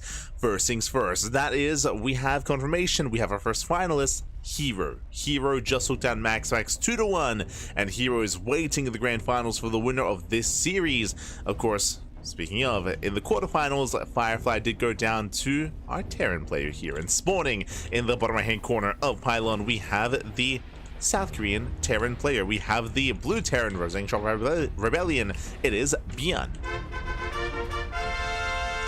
And spawning in the top left hand corner, we have the red Protoss player himself. We have the Team Liquid manager, if you will. It is Mana. Here we go. He just took down his own boy, baby. He just took down Cure, and now he's up against ByuN. Again, Mana, he has been looking like a beast as of late. Again, he has the, Mana, he's a really hard player to read and a really hard player to gauge. For those that maybe haven't been watching Mana, and for those who haven't been watching the CranKy Ducklings as of late, well, first things first, predictions are open. Place your bet to get your gamba going on who you think will claim the series, and I guess this might help inform you as to who you do want to predict. Coming into this, I do favor ByuN. ByuN is favored in this series, but as I was just mentioning, Mana, he has some really strong peaks. Like Mana, when he's in form, when he shows up, when he's well rested, when he is locked in, it wasn't too long ago, but Mana, I mean, today, Mana took down Cure. We've seen Mana take down Cure and ByuN in the past. Mana, he even took down Clem not too long ago either as well in these open online tournaments. I mean, if you can take down Clem, you can take down anyone, and then clearly that is the case. So that is the case. And it was Mana who took down MaxPax not too long ago as well, earlier in the year. So again, Mana, he has been having some crazy results as of late, but it's one of those things where it's like, you know, once every couple of weeks he like shows up, he pops off, takes down some big names, and then what do we say? He recharges his mana. He pops off one night, and then he has to bide his time, he has to recharge, he has to build back up, and then bam, he pops off once again. It's typically how Mana does operate, and we'll see if he has spent his mana on Cure or if he still has some in his reserve. We'll see if he has some left over here for his next Terran opponent. For now, double gas opener, faster factory, delayed CC. What I will say about ByuN, he is less all-in compared to Cure. I say that Cure didn't even all-in last series. Cure, he was playing very much so mid-game oriented. We'll see if Cure does the same. Sorry, we'll see if ByuN does the same, as ByuN does open up double gas into a faster tech lab. Okay.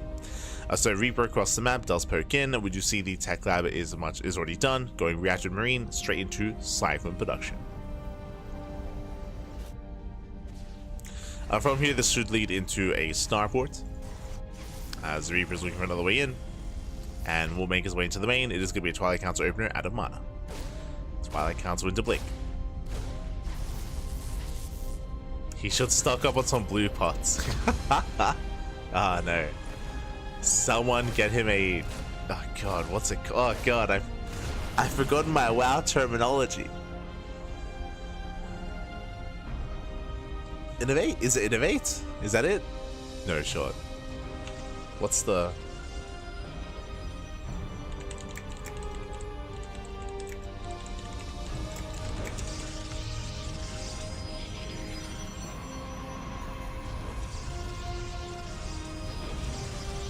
God, what's it called? I haven't played that's right, I haven't played WoW in years. Anyway, if you know, you know. God.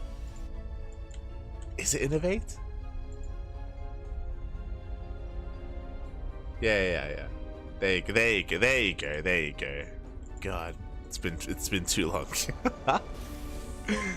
For now though, we're going to be settling in. It is going to be that 1-1-1 follow-up. Hallucination will see everything, by the way. So we have the initial Cyclone into tank production into Cloak Banshee. But we do scout, cancels Cloak. Respectable here by ByuN. ByuN, he respects Mana. He respects the scouting, of course. He does cancel Cloak, but he still does commit into the initial Banshee. Again, Mana, he should be ready for this. He should be aware. Observers are on the way, and Mana is getting in position.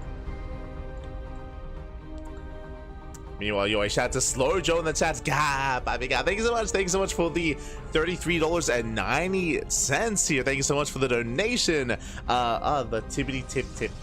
Thank you for the tip, Pappy. Thank you for the tip. Just the tip. We do appreciate it, Slow Joe. Thank you so much. I hope you have been enjoying the content, the broadcasting, the casting, the star cast. Hope you've been enjoying. Thank you so much, Slow Joe. Do appreciate it. As again, we're kind of nearing the end of the broadcast. We're here in the semifinals, and we have the grand finals thereafter. We are getting there. The Banshee's deflected. Do have our Temple Archives finishing up. Now, once again, if you've been watching Mana versus Cure previously, he has been very fond of this, rushing into Storm. Now, I say rushing, this game it's a little bit later. Remember, last time we saw Storm before Charge, here Charge and Storm around the same time. But regardless, just still really early Storm here out of Mana. Because it's so fast, +1 is delayed. Like, +1 is going to be late here because of said Storm. We'll see if it pays off.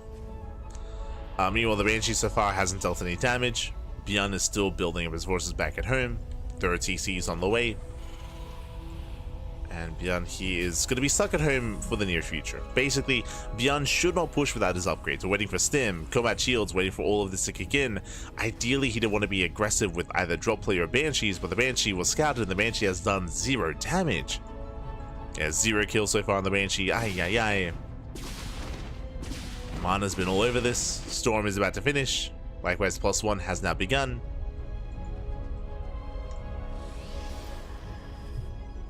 And so far, Mana looking solid.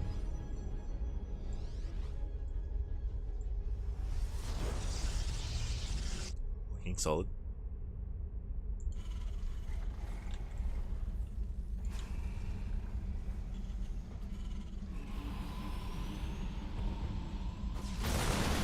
As we do see the eventual breakouts. We spoke about how Stim, we're waiting for Stim. Stim is done in 5 seconds. ByuN can now be active on the map. He is broken free. Ghost Academy's on the way.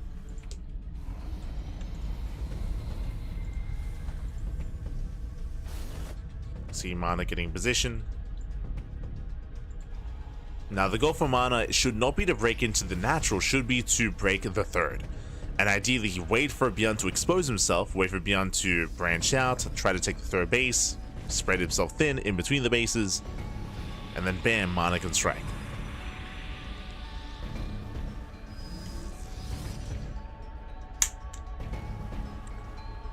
It's Mana now moving in. It looks like he does want to try to break the natural though, pushing into the siege tanks.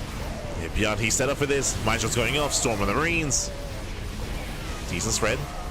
ByuN does pull back. So far, ByuN is holding. Mana still committing though. Getting a 4th base behind this. Again, Mana doesn't have to try to push into this. We don't have to. And he doesn't. Never mind. he's going for it. Yeah, it does collapse in. Here come the storms. And how good are they going to land? Oh, we do get some decent storms. Yeah, storms on the fire. Tanks are exposed. Stalker's a bit of wasted DPS, but another storm is coming in. And melee zones away. But Mana, he has done it. Takes down all the tanks. Zones back the ByuN army. If we had another wave of Zealots, that would be enough. But 24 SCVs. Mana, he got the damage he was hoping for. I mean, ideally, he wanted to kill ByuN here and now. Doesn't quite pull it off, but does cripple his opponent. At the same time, the Raven comes in, gets 2 probe kills. It did cost Mana everything. It cost him the High Templar, the War Prism. He has to rebuild. But Mana, he can afford to rebuild. Ooh, and he has 1,000 minerals in the bank. Jesus. Has been missing some Warpins. He's missed 1 or 2 wave of Warpins here. But he should be able to recover. Warping more Zealots. Takes down the Raven. And ByuN is hurting. ByuN is hurting. ByuN, he is slowly recovering here economically. But now he doesn't really have any pushing power. Even defensively, he's weaker here without those tanks. But he does have EMPs.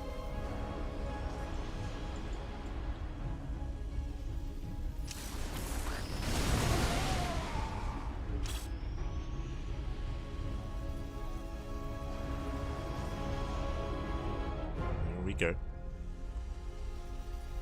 So we are still building up. And again, Mana's looking pretty comfortable. As a reminder here, because of the aggression of Mana, ByuN hasn't moved out. Like, the only harass has been with the Banshee and with the Raven. And so far has only killed 2 probes. So ByuN's been stuck at home. Mana claiming another expansion.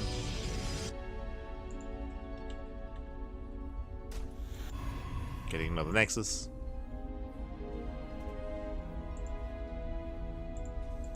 The only thing that can threaten Mana is an all-in, but ByuN is getting a 4th CC, so he's not going all-in. Nice EMP! Nice EMP here on the High Templar. ByuN, he has to be careful. Scans, does spot the army. As Mana, he's still skipping warp-ins, which is a concern. There we go. Warping in 9 Zealots.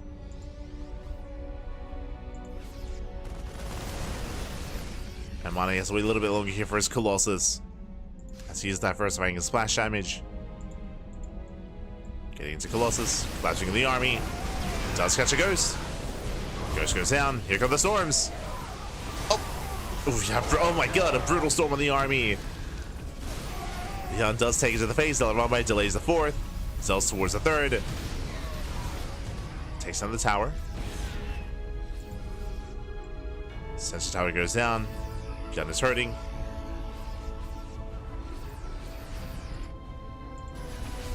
Once again collapsing in. Oh, the prism goes down! And that was 2 at Templar. 2 at Templar go down. No storm. We have more storms coming in. Oh god. They connect. And with that, ByuN's army is melting. We have 2 more storms in the chamber. Down to 1. And with that, we need more Zealot reinforcements. Zealots are in the middle line. They're in the middle line. They're killing more SCVs. ByuN, he will hold, but is he really holding though? As they'll say, rally across north, they take down 27 workers. They catch more reinforcements. Catching up the Marauders. Vikings force to land, and GG gets called. It's just critical damage, and Mana, he will take game number 1. Whew. GG. Mana, he does take the first game here. Again, a solid start here out of Mana. Once again, able to make full use of the storm. Now, I was a little bit concerned about Mana's aggression. If you recall, at the time, before ByuN took his 3rd, I was like, Mana, he can just chill and wait for ByuN to move out and take a 3rd base. But no, Mana, he went for the kill, he went for the throat. Didn't quite kill ByuN, but he did cripple him. If you recall, he killed over 20 SCVs. In the end, the storm and the charge push was worth it. There was no bunker to defend. There were only a couple of tanks. Of course, the ByuN army as well, but ByuN barely didn't have enough. The storms were on point, and Mana broke the natural and did cripple ByuN then and there. From then, ByuN had to make a choice, either try to recover or go for an all-in. He did decide to try to macro back out of it, and in the end, Mana just made sure that ByuN never recovered. GG, well played. With that, we're now getting into game number 2, and Mana does take a 1-0 lead. Let's go. And again, Mana has been very fond of this faster storm timing, and we'll see if that trend continues as we get into game 2. As spawning in the bottom hand corner of Persephone, we have the Polish Protoss player. We have the blue Protoss representing Team Liquid, leading the series 1-0. It is Mana. And spawning in the top left-hand corner, we have his opponents. We have the red Terran player, the red Terran himself representing Shroud Rebellion. It is ByuN. We go.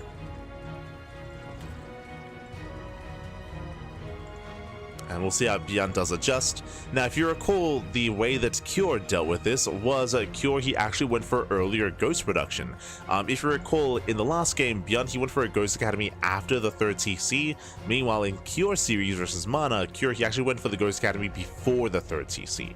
So he did go into faster Ghost production as a result, and Cure had some incredible EMPs.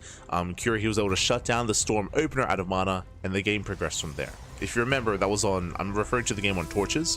Where on Torches, they did end up going to the Ace match, and they actually went to maxed out armies. They were both maxed out, and that is when Mana was able to finally get the better fight, finally land some storms, avoid the EMPs, and eventually did overwhelm Cure in a later game.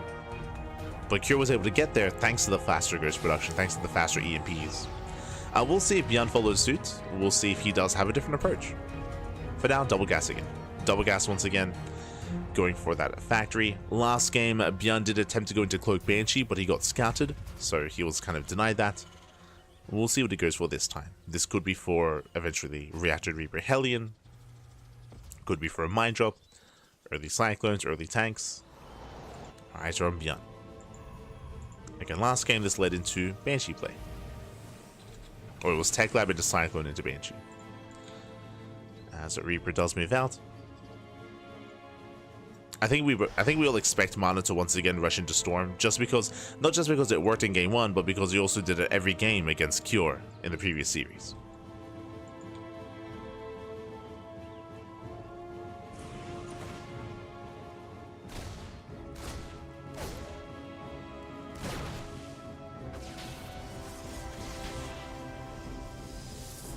Reaper does pull away. Twilight Council open out of mana. Twilight Council into Blink, as he has been going for. Back at home, it is going to be a bit of an off-center CC here, but no Tech Lab. No Tech Lab, so Reactor into Widowmine drop, into delayed Tech Labs. Out of ByuN. This will allow ByuN to scout early on. It will allow him to potentially get some economic damage as well. Ooh, only one Widowmine. So only one Widowmine, then into the Tech Lab. So not too committed here. I see Medevac should be on the way. Oh, never mind. Okay, I see you. I see Widowmine, I assume Mine Drop, but no, the mine is going to be rolling across the map. No Medevacs, going for an add-on swap. Faster second racks.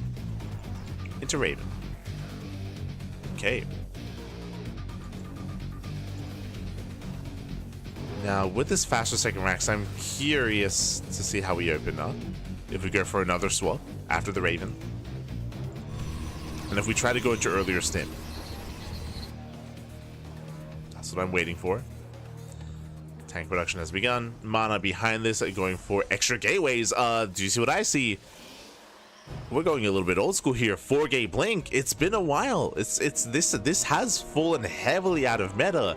A year ago, this was all over the place. You know, MaxPax, he was known 2-3 years ago for having the best 4-gate blink in the world, and then it did fall out of fashion, did fall out of favor. Players got very, very good at defending and shutting it down. Shout out to Clem, of course, for kind of leading that. But yeah, 4-gate blink. Okay, let's go. 4-gate blink Stalker out of mana. Does move out. As he moves out, auto charge into the main.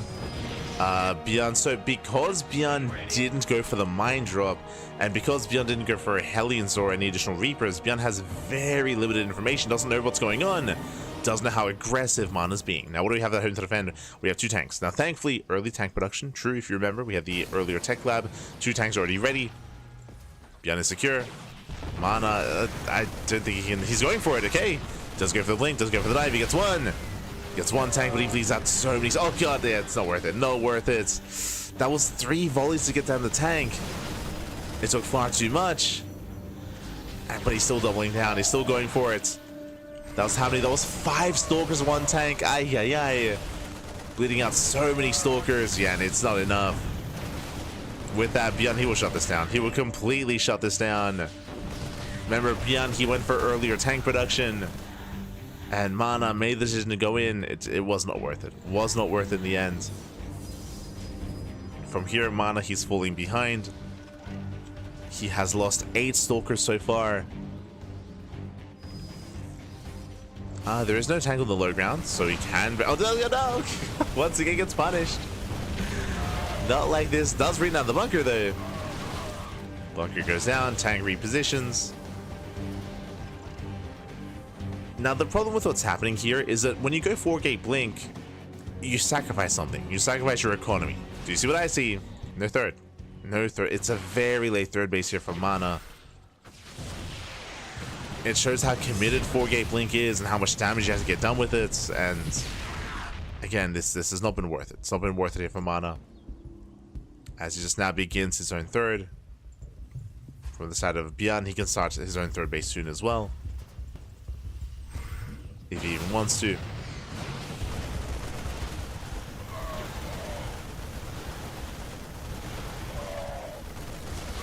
getting forced back. And we'll see if ByuN just commits. I'm curious to see if ByuN throws down a third CC. There it is. Third CC is on the way in the main. Again, meanwhile, the third base of Mana is halfway done, so you can see just how late the expansion is and how crippled the economy is going to be for Mana. Now, there are ways for Mana to recover, for sure. If he can shut down the drop, if he can catch the medevac, if he can contain ByuN, if he can even force him back when he tries to move out, like there are little ways here where he can gain certain edges, certain advantages. But the pressure is on Mana.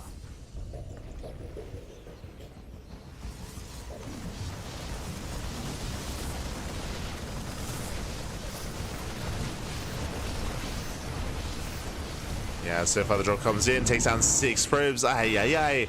Does get the medevac though. Not even. Never mind. Medevac does barely escape. 6 probes and the medevac gets away. Doesn't lose a single unit. The Marines and Marauders make it out. Not like this. Not like this.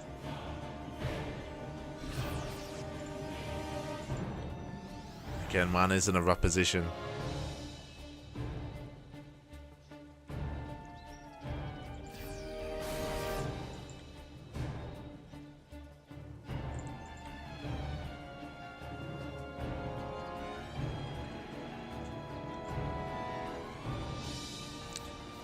Mana's making his way into the main.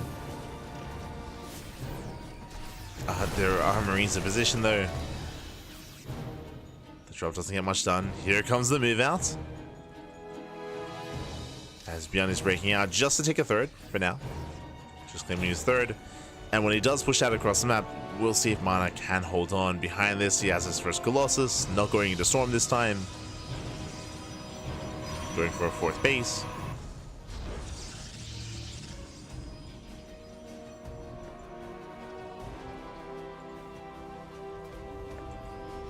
So there's a mass on siege. ByuN, as he claims his 3rd base, now he goes for his Ghost Academy. Zealot does spot the move outs. Mana is aware.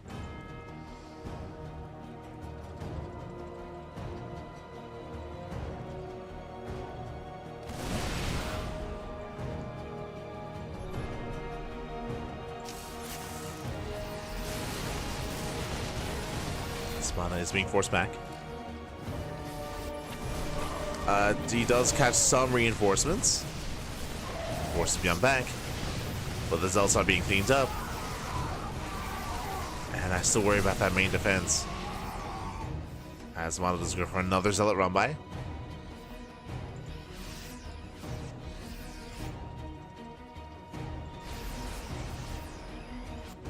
Mana rotating over.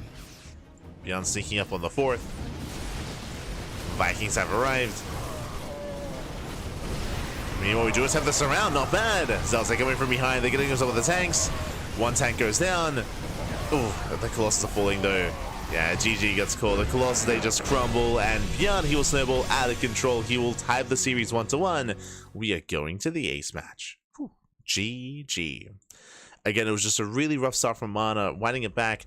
The 4-gate blink. The 4-gate blink did fall on its face, and it was just so committed there.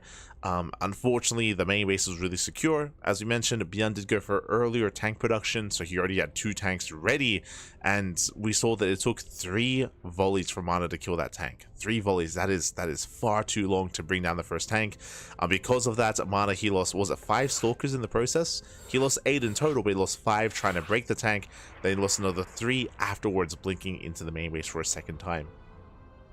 Just wasn't worth it. Just wasn't worth it. Losing far too many Stalkers too quickly. All of his Stalkers, and likewise, it wasn't just that he lost his Stalkers, but also that his 3rd base was heavily delayed because of how committed he was.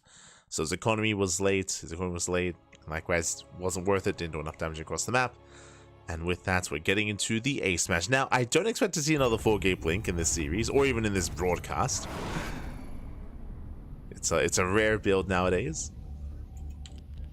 So we'll see how he adjusts coming into game number 3.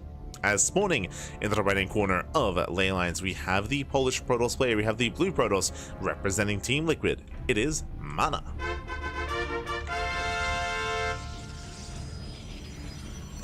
And spawning in the bottom left-hand corner, we have the red Terran player. We have the red Terran himself representing Shopify Rebellion. It is ByuN. We go. Okay. We're loading into a bit of a larger map compared to Persephone, one of the more standard maps in the map pool. So I expect to see Mana do what he does best and just calm things down, open up Blink, and then go into Storm. As Mana does scout for a proxy, just making sure. SCV moves out and will avoid the probe. We're coming in for the eBay block. So far so good. Nice avoid from ByuN. eBay's going to be thrown down, and we have seen this mess Mana up in the past. Does move down to low ground. This should be early enough to react. Ah, never mind. Yeah, never mind. Force like the unnatural natural. Ay. So Mana's going to be in a more uncomfortable position. Now, the last time we saw this, Cure, he went into reactored Hellion production. He went for Reaper into Reactor, into Factory, into Add-on Swap, into Mass Hellion, and he just tore Mana apart. And the mineral lines, they got roasted, and the game ended then and there.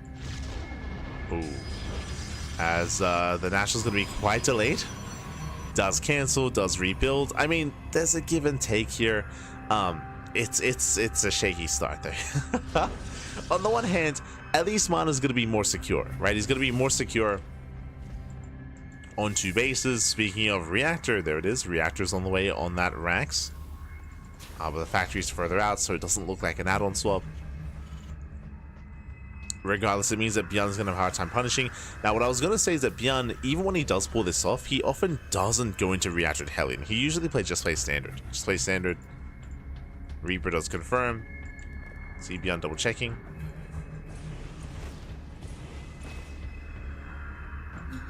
And it is going to be a more uncomfortable start here for Mana.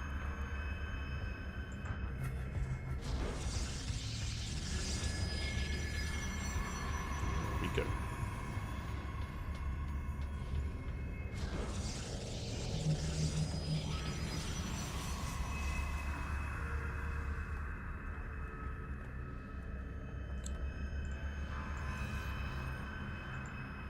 I feel like MaxPax usually goes 3-gate blink and makes it look like 4-gate blink nowadays. Kind of. Even then, like, 3-gate blink aggression is less common nowadays. Usually we just see 3-gate safe openers instead. Even from MaxPax. Like, the more aggressive blink styles have fallen out of favor just because Terran players got so much better at defending against it.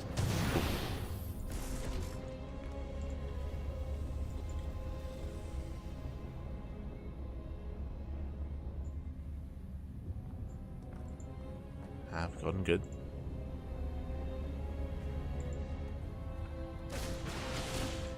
So far the Reaper does go down.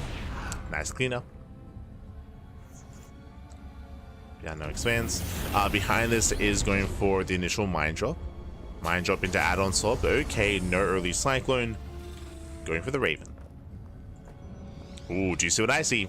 So on 2 bases, we are going into, I believe, 2-gate blink, both gases into a Robo before the expansion, and I'm feeling the Temple Archives. Show us the Temple Archives. Boosting into the natural. Stalkers are ready. Yeah, the drop is deflected. Drop is denied. Now ByuN, he did just scout both gases. So he should know that the 3rd base is going to be delayed. As we are taking all 4 gases. Yep, and there it is. Storm. So this is Mana's build that he's been going for. Is to stay on 2 bases longer, is to take gases earlier, and to rush into Storm.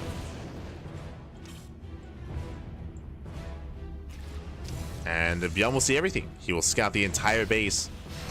Mind Shot goes off, but again, this is the power of this Mind Drop. This opener, I should say, from ByuN. It's not about dealing damage. He killed 2 probes, which isn't anything major, but what's important is that he saw everything. He saw the gases, he saw the tech, he saw the lack of 3rd. He's now aware of what's coming. He's now aware of the storm. And how does he respond? Now, I spoke earlier how Kyr's response to this was to rush into a Ghost Academy on 2 bases before getting a 3rd CC to get into earlier Ghost production. Oh, but ByuN, his answer to push out pre-stim. Okay. Okay, we're going for an early... I mean, this is a very ByuN thing to do. So this is going to be a stimless push. 2 tanks. Ooh, he does get spotted. Oh my god! We'll lose the tank! Yeah, there was a medevac in the tank. Sorry, there was a tank in the medevac. Very nice catch. Okay. Let's go. Remember, these are stimless Marines. Marines are going down, and ByuN gets punished. And with that, ByuN has to back off. The push has failed. Now he starts up his 3rd TC, and that means that Mana, he will get away with the later 3rd base and with Storm. Whew, okay, let's go. So with that, Mana looking solid. Storm is now complete. Ideally, ByuN, he was hoping he could try to, ideally, ByuN, he does arrive here pre-Storm and is able to force a cancel or delay and deal some damage here at the 3rd. But alas, it all falls on its face. 3rd TC now halfway done. We're building up towards a longer game, and Mana is getting comfortable. Again, working on charge, working on +1. Again, +1 in the Forge is delayed in favor of Storm. Like, this is just Mana's build. I say Mana's build because we cast a lot of StarCraft here on the channel. We cast like multiple times a day, every day, more than anyone else. I haven't noticed anyone else do this. We have seen players going for Storm, that is true, but it is so much more standard to go into earlier charge and +1 and delayed Storm and delayed Colossus. So this is more unique to Mana, at least in my eyes. To be fair, there are definitely some Europeans that we cast less of, so we... who is it? No, ByuN! What are the players? He's important. Aye. Game Yes, oh, paused. was we... ByuN is lagging out a little bit here. Is lagging out. The Raven's about to die, and I think this Raven death is going to be due to lag. So I appreciate Mana's Mana knows that. Like Mana, he's letting him know that like we can resume from replay to save the Raven if you want, because that is brutal. Like that should not have happened. But if ByuN's okay with just losing the Raven, then we can just continue. But yeah. Feels bad, man. Feels bad. We're settling in there. All right. What I was gonna say is I was just gonna mention how there are definitely some Europeans that we cover less of. So I mean, we have been casting a lot of Skillus, but there's maybe it's been permeating throughout the Polish scene. I mean, even then, Geralt and Cristiano, they don't do this either.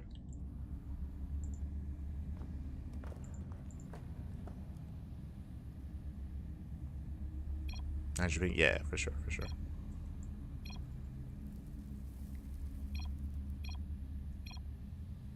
Game resumed.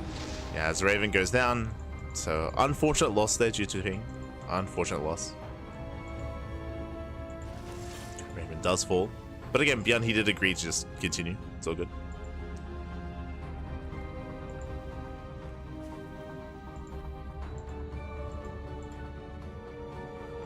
As a Mana, he will get his 4th.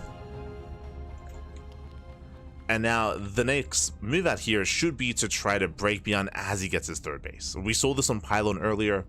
Here comes the move out. Mana, he's on how many gateways? He's on 8. He's on an 8-gate setup. He's ready to warp in those zealots. Ooh, is supply blocked? Yeah, the pylons, he needs a little bit more time. Needs those warp ins. There they go. Here they come. Now, we do see that, I was curious how ByuN was going to respond. He's responding with mass Widowmine. He has so many Widowmines here set up at the natural. And Mana, I don't think he's fully aware. I do think it would be a mistake to commit into this minefield. But what would not be a mistake is Mana waiting for ByuN to push into him. Mana, he's holding on to those storms. A lot is also going down. ByuN is heading to expand. Mana, he is missing a warp in. There we go. Warp in is on the way. Behind this, second Robo, Bay into Colossus production. High Templar moving in. Ooh, does land a storm. Not bad. Decent storm grazing the army. Nothing major. Does shave off some Marines. The third base is delayed. And again, it's all about just delaying the third. Delay the third. AP doesn't quite connect. Ghosts have arrived. Here comes another warp in. Mana pulls back. How many Widow Mines? 6. 6 mines.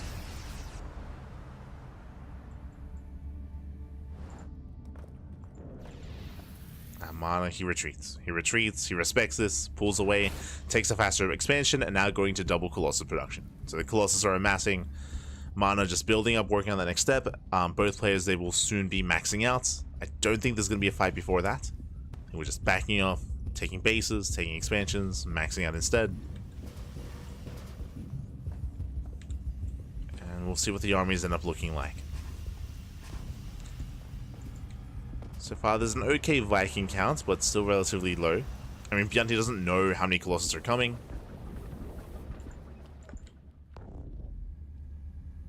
He's not fully aware.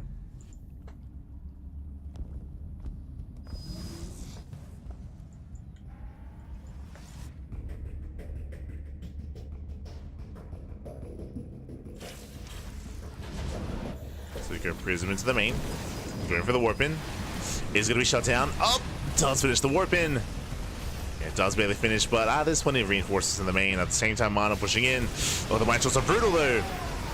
Mine-Shots are brutal. Storms that don't quite connect. Prism goes down. High Templar as well. Better storm towards the end, but that was the only storm. Again, that was 4 High Templar going down for 2 decent storms. Mana, he bleeds out a lot there. Bleeds out a lot of supply. Has to pull away. It was a messy fight, messy engage. Now, what's important here? I mean, I say that. How many did we lose? 3 High Templar. 3 High Templar in the Prism. Now, for the most part, Mana, he mainly trade out Zealots, which is fine. Like, Mana, he's getting a 5th expansion. He has plenty of minerals. He can't afford to lose Zealots. High Templar, less so. Like, he has limited gas income. Very limited gas, so he has to be very careful with those fights. He has to be very careful with his unit positioning, with his High Templar specifically, and Colossus. Second Stargate's on the way. Sorry, second Starport even. Getting up to 6 Vikings, +1 ship weapons. Guns looking secure. Both armies are maxing out. Now, when it comes to these next big fights here, Mana should soon max out as well. It comes down to the spell casters, the Storms and the EMPs. Speaking of, Storm is coming in. And one doesn't quite land. High Templar goes down. And that Prism is low. Zoning Storm, no connection. But all it takes is a couple of well-placed storms, and Mana can take this fight. But again, it comes down to the storm. Cells come in from the left-hand side. Better storms on the army, much better. Yeah, storms do connect. I believe those are the only storms. Colossus, they pull away. Vikings are going down. Not enough Vikings, only 2. Only 2 Vikings. Down to 1. And that 1 Viking takes down 2 Colossus. Oh my god. ByuN is holding. Yeah, 2 Colossus goes down. ByuN, he does barely hold on. Again, just barely not enough reinforcements. Mana moving back in. It's getting messy. He needs a warp in. Gibbs. There we go. Warping in a wave of Stalkers. Okay. 10 Stalkers warp in. Mana getting a 6th expansion. Mana just waiting for his gateways to come back online. Prism dives in. Very nice storms. Once again, storms, oh, they bully the army. Mana, he's done it. He has broken the base, broken the expansion. SCV's going to be saved. But the storms have been brutal. Does go for the feedback. Oh, boys being pulled. Storm on the boys. Storm catches out the ghost as well. And yeah, Mana has done it. Oh, that crazy blink. That was not it. Del's moving forward. Storm's going to be going down. Rough finale to the fight here from Mana. Getting too excited. He may still have enough anyway. Yeah, he still has enough anyway. Stalkers move in. Arkham goes down. ByuN barely forcing this back.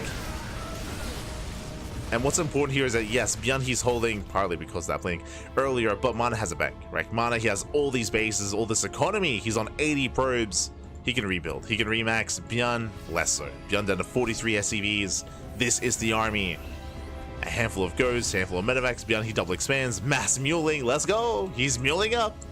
Jesus, that's a lot of mules. The mule hammer. Let's go. Oh, no, not like this. But the base is going to be shut down. Oh, that's going to be a kill.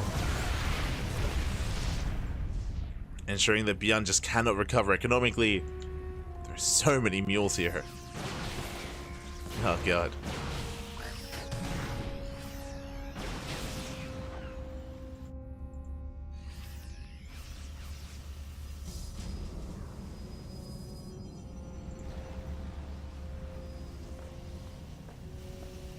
And Mana, he should just keep trading here. We are going to be floating another CC. Another CC does float over. Nice EMPs out of ByuN, but there's no support. Yeah, there's just barely an army left. GG gets called. Mana, he will overwhelm. Mana, he will take the series 2-1, advancing on to the grand finals. GG. GG, well played. Mana, he will claim the series. Mana, again, just gaining map control early on. We did mention it at the time, but ByuN losing that first move out did mean that Mana gained momentum and, more importantly, gained map control. It meant that he was safe to take his third base, to take a fourth base, get fully saturated. That's what the early kill in the tanks did provide for Mana. Well, that wasn't game then and there by any means, but it did give Mana a lot of freedom that led into the eventual fight at the third base. And we saw that ByuN was able to secure himself. He was able to max out himself as well. Both players able to get up to around 200 supply.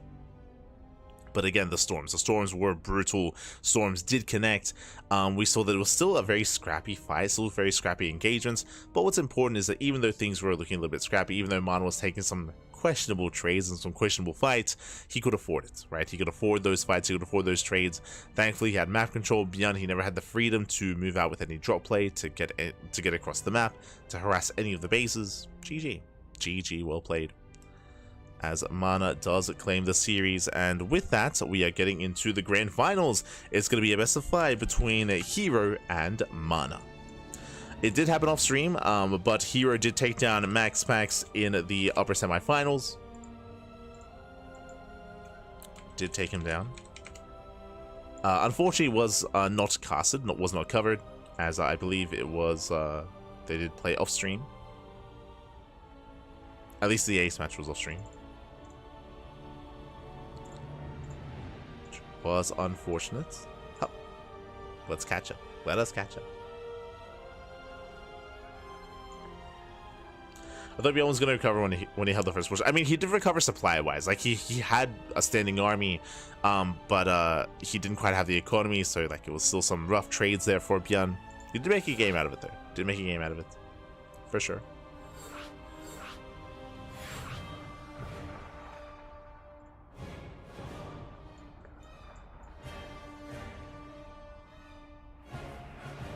There we go. As Vitas are done and we're getting into those finals, just catching up.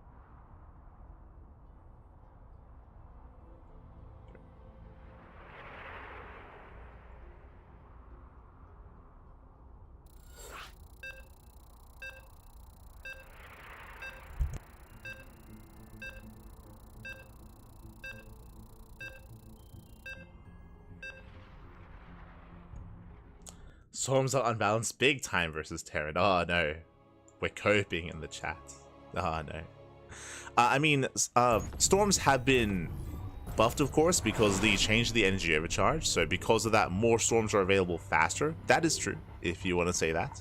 That definitely has been a change, and that has made storm-based builds and storm-based follow-ups more common. Definitely more common, more dynamic. What I will say when it comes to the previous series against ByuN, against Cure, is that Mana, the build that he's been going for, I would say, is unique to Mana. Like, I haven't seen anyone else play around with it too much. And again, because of that, I don't think ByuN is too familiar with it. I was mentioning it earlier, but Cure had a bit of a better early game, an early to mid game against Mana, because Cure was going for earlier Ghost builds. He was going for an earlier Ghost Academy and going for earlier EMPs. I do think that you have to adjust. If you remember, like ByuN, he himself was going for a bit of a different kind of response against Mana. I do think part of that is maybe the inexperience of ByuN when it comes to playing against that style, but I don't blame him because it is a more unique style, rushing into Storm in such a way. I want to emphasize the fact that like Mana was doing a build there that isn't really prevalent amongst the Korean Protosses, or even most of the European Protosses either. Just as a heads up. Like rushing into Storm as quickly as Mana has been. But here we go. We have our fresh series. We have our fresh fresh best of 5 as we are getting into the finals. And spawning in the right-hand corner of Ultra Love, we have our red Protoss player. We have a red Protoss representing Twisted Minds. It is herO. And spawning in the bottom left-hand corner, we have the Polish Protoss player. We have the blue Protoss representing Team Liquid. It is Mana. It's very possible that this build that Mana's been going for might catch on. It might catch on, or it might fall off. The reason why I would say that is because none of the other Protosses are doing it. Because of that, there's less experience, there's less play against it, and players are not as familiar with how to respond against it either. But that would change the more common it becomes. That's typically like the evolution of a lot of these builds. And the more players play against it, the kind of worse it comes over time. We spoke earlier, by the way, we're going for the shield battery rush. Rushing the shield batteries. Stargate's on the way, going for a Phoenix-based opener, I would imagine. And we're popping up. But what I was going to get into is like the evolution of the meta. Is something, for example, like 4-gate blink. We spoke about it. 4-gate blink was very common back in the day, like a year ago, but it fell off just because of how often like people played against it, how much better they got at defending against it, and even played countering it as well. The shield batteries are done. So we have 3 shield batteries. We have 3 herO shield batteries here, and we have 2 Mana shield batteries. And the goal here should be to overwhelm the production. Overwhelm the production. The pylon is under fire. First shield battery is going to go down.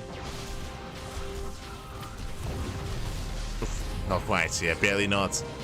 Shield battery does survive. Mana making a stand. herO going to be opening up Oracle, and he is going to be denied as natural. Ooh, he's going to be denied as natural here.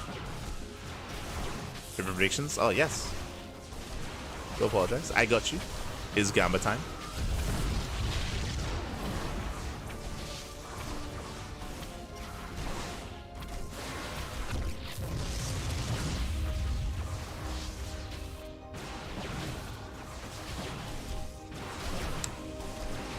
Don't apologize, but yes, predictions are open. herO force take the unnatural natural. Let's go. Oracle into the main. Mana, he's ready for this though. Yeah, Mana is ready. Shuts down the Oracle. Does force it back.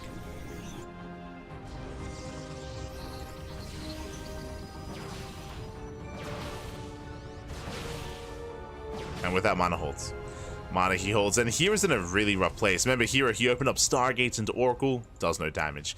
Likewise, his natural base is heavily delayed. Mana getting further ahead. He has an extra base, he has more mining. Mana, he shuts down the shield battery rush.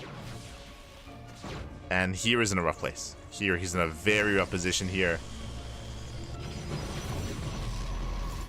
Now, there's an opening. Does have the adepts. herO shading in. He has to do some economic damage. Oh no, but Mana's all over this. Mana, calm down. Does block, does deny. And herO, he will get 0 damage. And the longer this goes on, the worse it's going to be for herO. herO, he has to do something here. But again, the adepts are being denied. Shades in once again. Oh, this time he does get in. Okay, this time the probe is too late.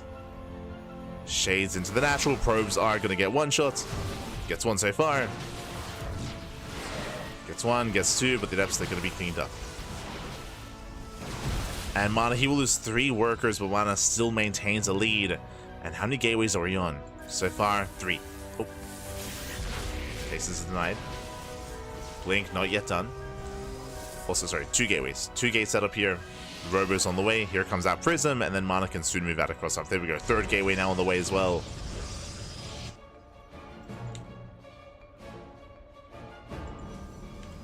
And herO should just be overwhelmed. Because of Mana's greater economy, he's going to have a larger army. Blink is going to be done around the same time for both players. Prism will move out. Now, there is a chance. If he can set up some stasis traps, whether they're aggressive across the map or defensive, then herO can take a fight. But outside of something like stasis traps, he's going to have to rely on Mana making mistakes.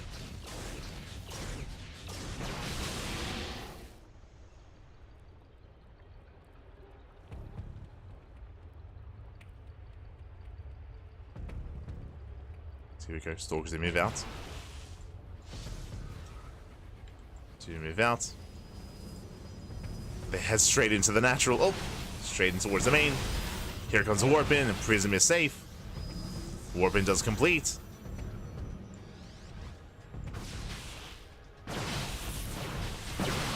Yeah, and herO, he should be overwhelmed here. The boys are being pulled.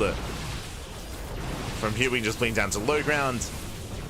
Catching us on the sword. He blinks further in. Never mind. Just blinks further in instead.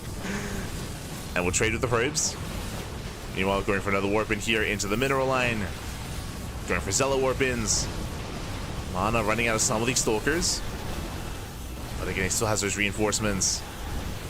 Yeah, jogging back. It does kill the mineral line. 23 probes going to be going down.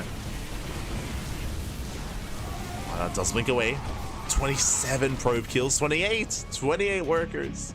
Crippling damage. I mean, herO, he was already behind, and now even further. Now herO, he's all in with two stalkers. Let's go.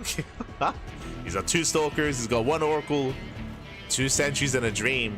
Send it back. Oh, three stalkers. Does catch a prism. Prism is gonna go down. Yeah, herO. The three stalkers. Let's go. He's doing it. Oh my god, stasis goes off. Yo, unironically, these are like really good moves. Does catch the prism, stasis in the main. If only herO had an economy. That's the one problem here. Like, these are nice, but yeah, GG gets called. There's nothing else left, and Mana will take game number 1. GG. Mana does take lead in the series. Again, just a really rough start for herO. herO, he did open up with the initial shield battery rush, but it just wasn't worth it. It did not pay off. The goal there when you go and when you rush into those shield batteries is to take over the natural. Is to take over the natural, is to camp the production, and to depower that gateway. Alas, he just was not able to. Mana was so quick to react with his own shield batteries. Likewise, the Stargate opener fell in its face. The Oracle got no damage in the main, and herO just fell further behind. GG, well played. With that, Mana takes the lead.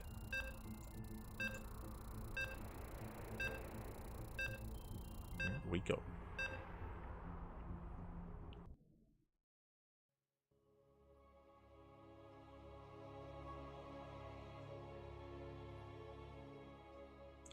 We go.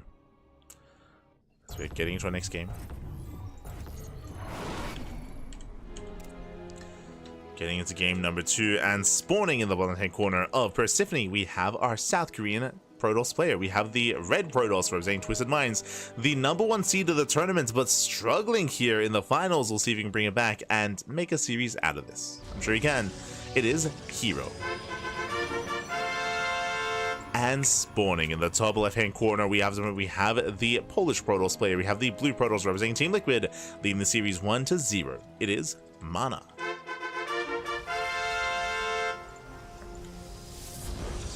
Let's go.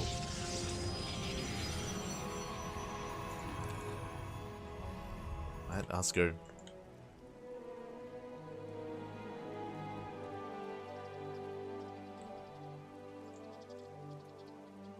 We are opening up, this time Mana on the high ground, and welcome to Persephone. This time there's no ramp coming into the natural, so both players do set up on the high ground instead. Here it is not uncommon to see him go for a gate into Cybercore into expand and go for the MaxPax opener. It's been very common amongst the Korean Protosses. 2-gate opener here out of Mana, and yeah, gate, cyber expand out of herO.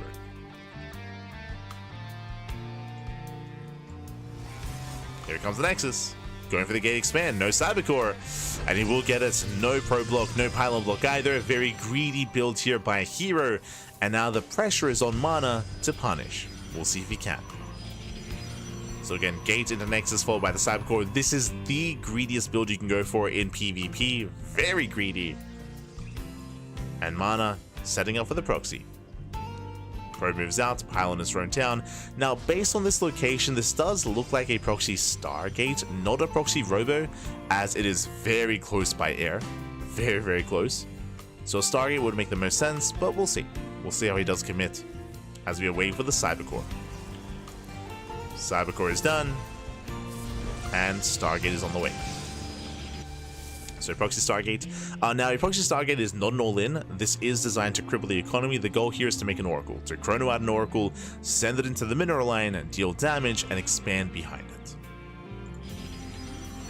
Meanwhile, a regular Stargate opener out of herO.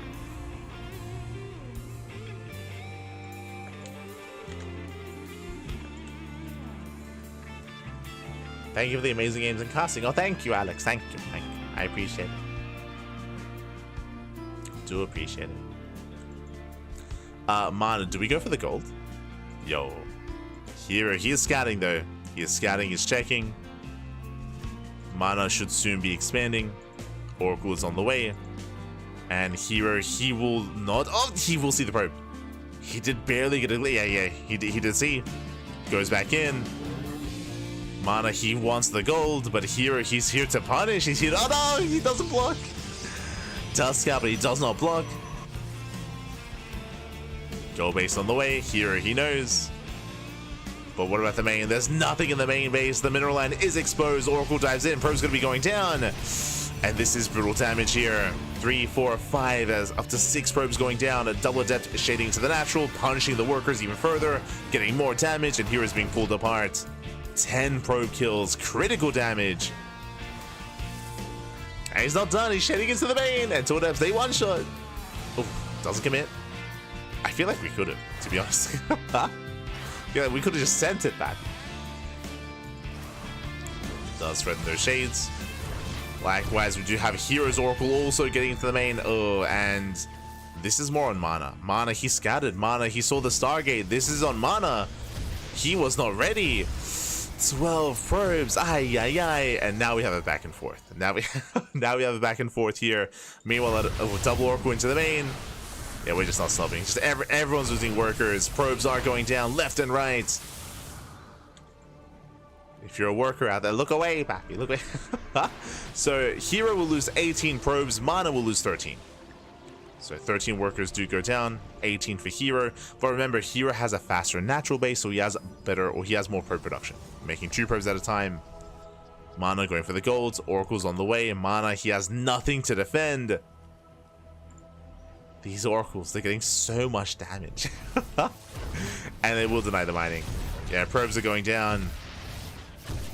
And I think from here, herO comes out ahead. As herO, he has 2 bases. He has 2 bases. They're secure relatively to each other. They can reinforce each other. They can saturate each other. Mana, the gold base was not worth it. And Mana is stuck on 12 probes. 12 workers here. A very chaotic game from both sides. But a herO does take a substantial lead. And all he has to do is maintain it. So that's why he's keeping his stalkers at home. He's not taking any chances, just keeping them at home. Double Oracle across the map, but back at home there's 1 stalker to defend. Mana should lose his mineral line. Yeah, 2 Oracles, a one-shot. 6, 7, 8. GG gets called. We have a series. GG. With that, herO, he will tie things up. We are going to game 3. Yo, this series is... it's nonsense. Both game 1 and game 2. Let's go. So now getting into game 3. Again, Mana being cheeky here, going for the gold base. In the end, wasn't worth it. In the end, it wasn't worth it. With that, we saw that herO was able to punish, able to bounce back, able to recover himself. Likewise, again, Mana didn't respect what he scouted. He was aware of the Stargate. Despite that, he was not ready for it back at home. Maybe a little bit too hyper-fixated on dealing damage. As a result, no shield battery, no stalkers, no nothing. And with that, we're getting into game 3. You're going to be loading into Tokamak.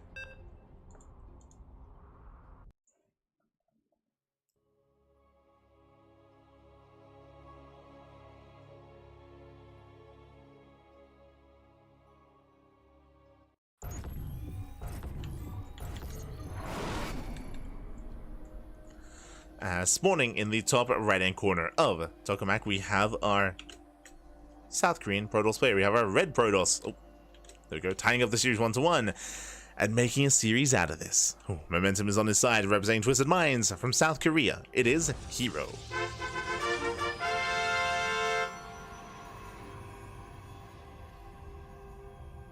And spawning in the bottom left-hand corner, we have the Polish Protoss player. We have the blue Protoss representing Team Liquid. It is Mana. Here we go.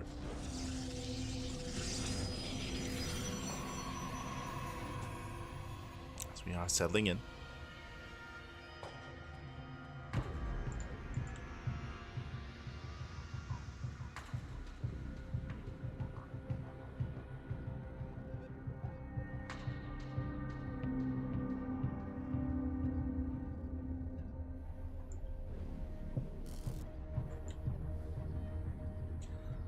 So here we do settle in. This time we do have our 2-gate openers, 2-gate opener out of Mana, likewise a 2-gate opener out of herO. We saw last game herO go quite greedy into a fast Nexus, but not here, not on Tokamak. We're calming things down. 2-gate openers all around at this point.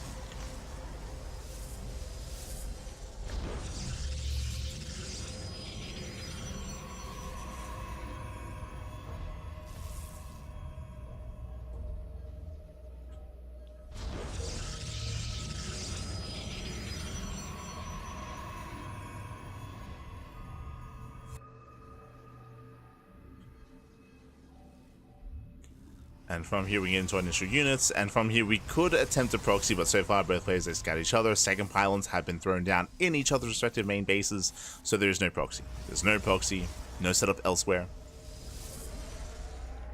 Double Adept opener out of herO, double Adept out of Mana as well. Okay, so exactly mirrored builds. With these Soul Adepts, the goal is to rush across the map, the goal is to get economic damage done, is to threaten the bases. From here, we could double down and get another pair of Adepts. We could get a 3rd and 4th Adepts and even get up to 6, up to 8 Adepts as well. So we'll see if we double down. We'll see how hard we commit.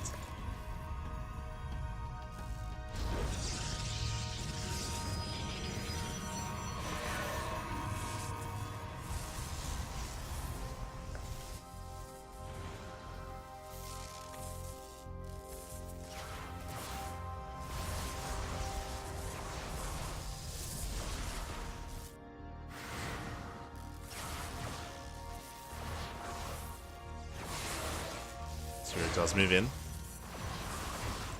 Behind this Robo out of Mana. Okay. Interesting. A Robo opener could be a couple different things. This is either very safe or very aggressive. We're waiting for a 3rd gateway. We'll see if we throw in a 3rd gateway behind this. There's the expansion. Mana does expand. So Robo opener out of Mana, Twilight Council out of herO. With this, herO's going to have the more mobile army. herO going to be opening up and going into Blink. Meanwhile, Mana is going to be working towards his own immortal production instead. Which means Mana's going to be the defender. So we're taking up our rolls. Oh. Mana, he is reacting in time. Once again, is shading in. Mana, he was distracted. And herO does, I mean, he already got the scout. No major damage yet. Nice force fields locking down the Adepts. He gets one. Just the one. Just one Adepts. Behind this, we have a +1 on the way. Blink as well. Again, working towards Blink Stalkers. Here, he does rally across the map. Now, remember, this early on, force fields are, I mean, they're ideal. Force fields, they reign supreme. Because there is no Blink, you cannot get away from it. So with good enough control, they can lock each other down. Here's moving in. Oh, gets a sentry.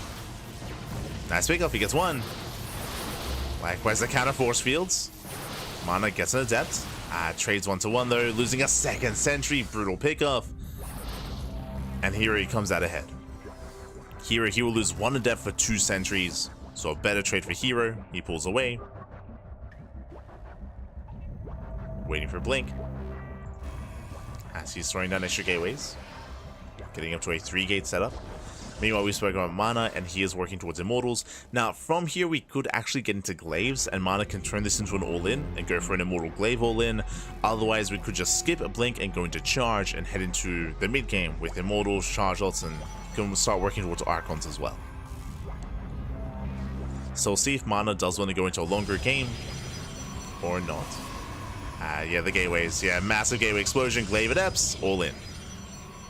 Okay, so we're going for an Immortal Glaives all in as 4 gateways get thrown down. That's going to be a 6-gate setup here for Mana. Meanwhile, herO, I would imagine, would want to expand. And we'll see if he does. Oh, Hallucination does confirm. Yeah, Hallucination sees everything, so herO, he's now aware. Behind this charge has begun. And I wouldn't be opposed to herO throwing down his own gateways. Yeah, there they are. He throws down his own gateways to respond. So far, no one expands. herO, he should be aware that it's Glaives. We called it earlier in saying that Alpha Wave Robo Opener, it is not uncommon to go into a Glaive Adept all in. And herO knows that as well.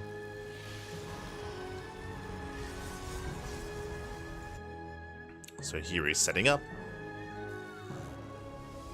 Getting into +2. Mana does take a third.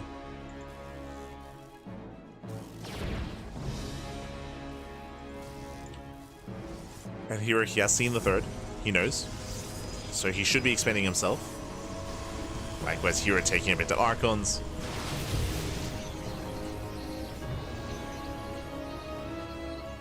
Here comes Mana.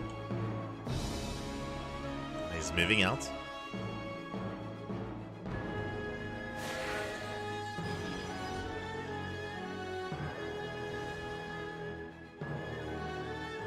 Let's move out.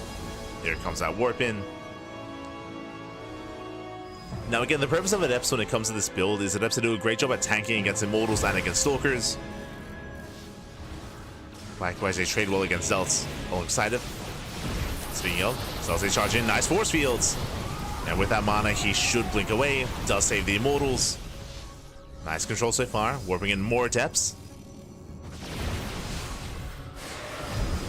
And again, the goal of the Adepts is to protect the Immortals. As they do threaten a shade, they actually get in! Doesn't commit. Doesn't commit. Rotates over. Can deny the expansion. The base is denied. herO is stuck on 2 bases. With that Mana, he rotates. He gets his own up and running. Mana, he doesn't have to go for the kill. And herO, he has to counterattack.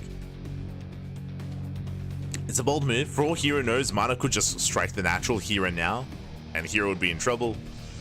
But instead he counterattacks Mana, he's out of position, he's racing back home, and probes are going to go down. Or are they? Once again, we mentioned that Adepts do a great job tanking.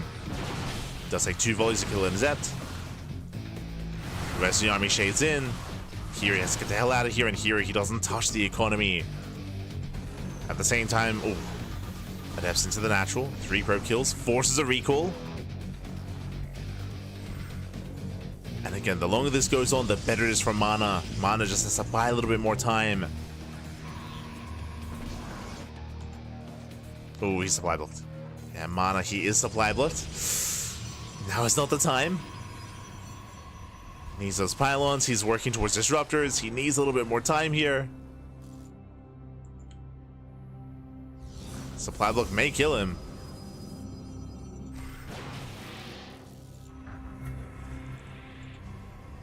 As that disruptor is still on the way. herO moving in. Now he has Archons. That disruptor is still a few seconds away.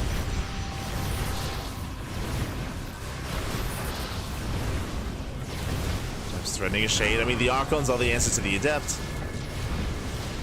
So he cannot dive into the army. Nice force fields. Locking down the sentry. Sentry gets knocked down, and Nova goes off. Oh! Grazes the army, gets a Stalker. Nothing major. And no major damage. Better concave here from herO. herO doing so much damage with those Stalkers. Adepts are just a little bit too far back. The base goes down. herO, he's breaking through. He's overwhelming. Does overwhelm the army. Oh, Nice blink control. Or nice juggling, I should say.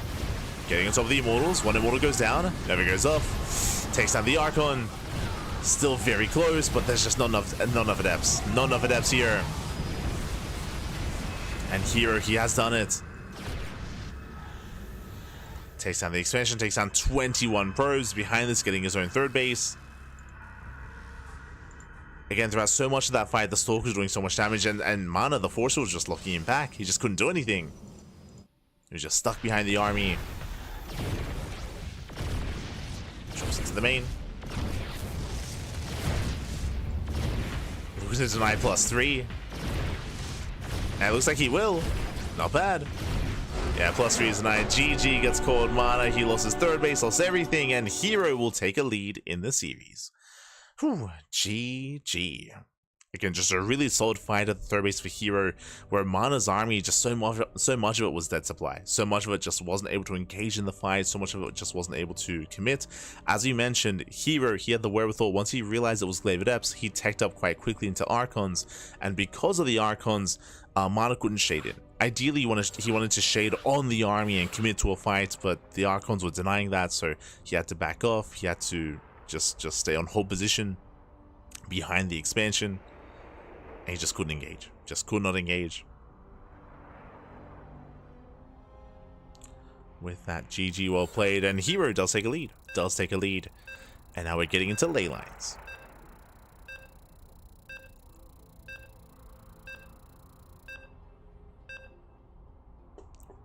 Here we go.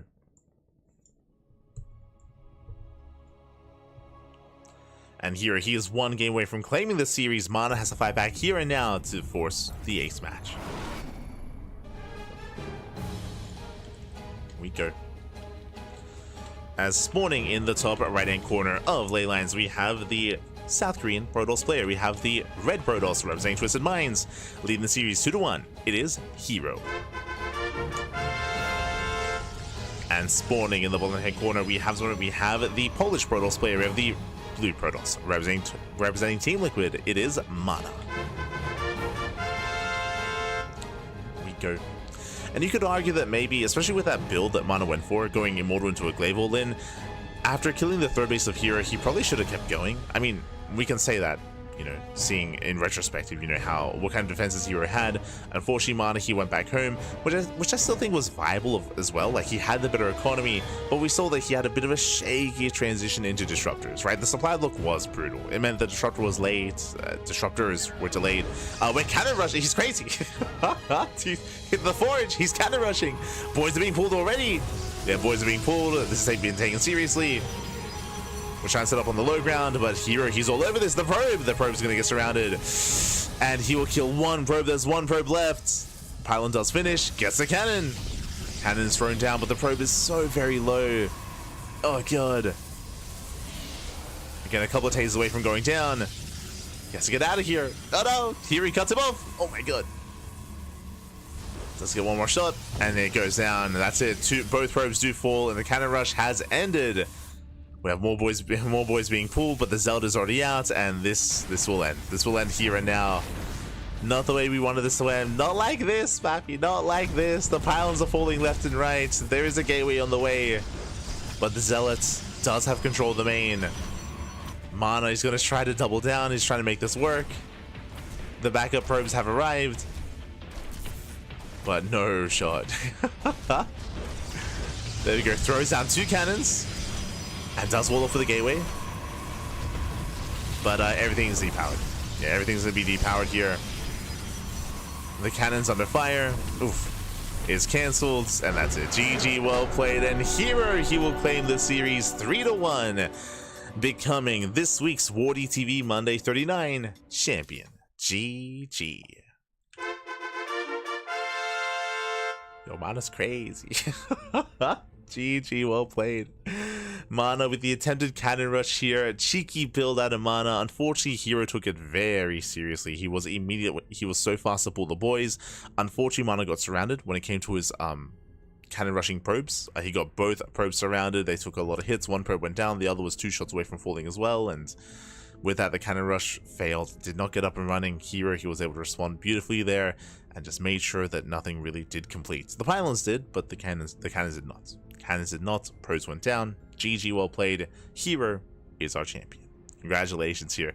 Maybe not the way that I wanted the series to conclude, but regardless, congratulations. It was still very close, very clutch. I mean, again, I can see a world where Mana would have won on Tokamak as well. Like, Tokamak was a very close game, was very clutch. Very clutch game state, but in the end, to go the way of herO and GG, well played. And I don't want to take away from Mana either, because Mana, he played very, very well here tonight, taking down both ByuN and Cure to make it to the grand finals.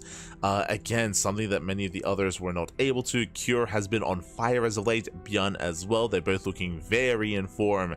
So for Mana to win those matches, impressive stuff there at Mana. And again, was able to flex some fresher builds as well.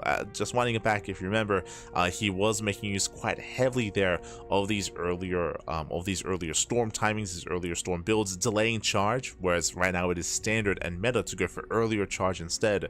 So Mana having his own twist, and of course ByuN struggling to deal with that as well. GG, well played. But overall, also we missed out unfortunately on herO versus MaxPax. I mean, we've seen them face off many times before, but did miss out. I believe Wardy covered the first two games, so do check out Wardy's stream and Wardy's VODs for those two matches. Otherwise, thanks for watching. Thanks for tuning in. Hope you all enjoyed yourselves. Hope you all had a great time. Again, we are live on a daily basis here on the CranKy Ducklings. We are live more than any other channel out there. We are live more than anyone else. We have all the content, all the StarCraft. Our next broadcast on the channel is going to be tomorrow morning at 9 AM KST. That is going to be at 10 AM AEST. That will be in 9.5 hours. We're going to be live with the Kung Fu Cup StarCraft Evolution Edition number 10. So if you want some StarCraft Evolution content, then we do have you with tomorrow's broadcast. We also have some StarCraft Evolution League tomorrow evening as well. Is that correct? Hold on. I have to check my calendar. Oh, okay, yeah, there we go. We have a full day of StarCraft Evolution tomorrow. Oh my god, didn't even realize. So tomorrow morning we have Kung Fu Cup, and tomorrow evening we have the StarCraft Evolution League as well.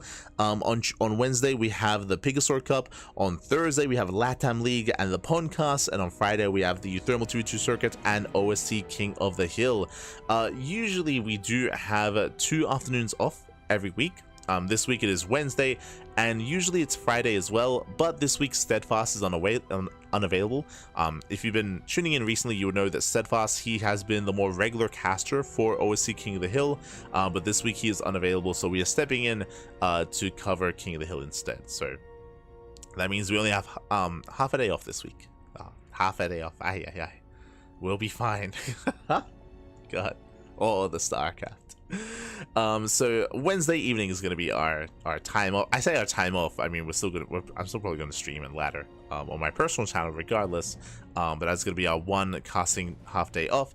Otherwise, plenty of content on the channel. We have KSL over the weekend, we have SDO, we have Cheeseadelphia as well. That's going to be on Sunday / Saturday, depending where you are in the world, and we have a Tuna Cup on the weekend as well. So plenty of content, plenty of StarCraft. If you want to help support us, you can do so via Patreon, !Patreon in the chat, and that will give you a link to our Patreon page. Our Patreon is designed to fund our weekly tournaments and our monthly tournaments as well. You can see the Tuna Cup on Sunday that is funded via Patreon this week. Who was in the finals of Tuna Cup? herO and ByuN. They had a crazy finals.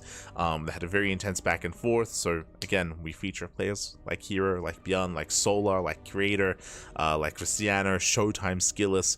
They all pop off in the Tuna Cup, so you can tune in to those players if you wish on a regular basis, and you can support those players via Patreon as well. We also host amateur events like here on Saturday, Sea Duckling Open. SDO is also funded via Patreon, so thank you so much to all of our supporters, all of our patrons on Patreon. Thank you so much. Gracias, papi, gracias. We do appreciate it, and it's thanks to you that we're able to host our events on a regular basis, and that we're able to boost the events as well. Our next goal is at 500 USD a month. That is to boost the prize pool of Tuna Cup even further. So if you want to help us boost that prize pool, Patreon is the place to be. Otherwise, thanks for watching. Thank you for the support, and we'll see you guys in 9.5 hours for some Kung Fu Cup action. We'll see you then. we'll see you then. We'll see you then. Otherwise, I'm gonna go edit some VODs. I got a lot. I got a lot of VODs to edit, Mappy. A lot of VODs. We'll get there. We'll get there. Yeah. I've been casting too much recently. Also, you can follow us socials, !socials in the chat. We do upload on YouTube on a daily basis. So if you see something that you like here that you can't watch live, if you're like, yo, I want to tune into some King of the Hill or some KSL or some Cheeseadelphia, then of course, YouTube is the place to be. YouTube is the place to be. Otherwise, thank you so much. Thank you so much for watching. Thank you so much for tuning in.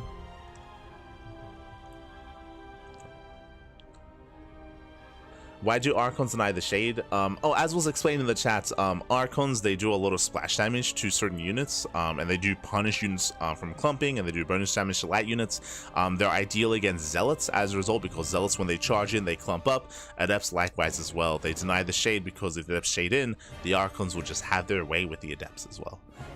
So they're basically like a zoning tool against the Adept army. That was in the previous game. But yes, was explained. Otherwise, with that, thanks for watching. Thanks for the support, and we'll see you guys tomorrow for some more StarCraft action. Until then, thanks for watching. Ciao, papi, ciao.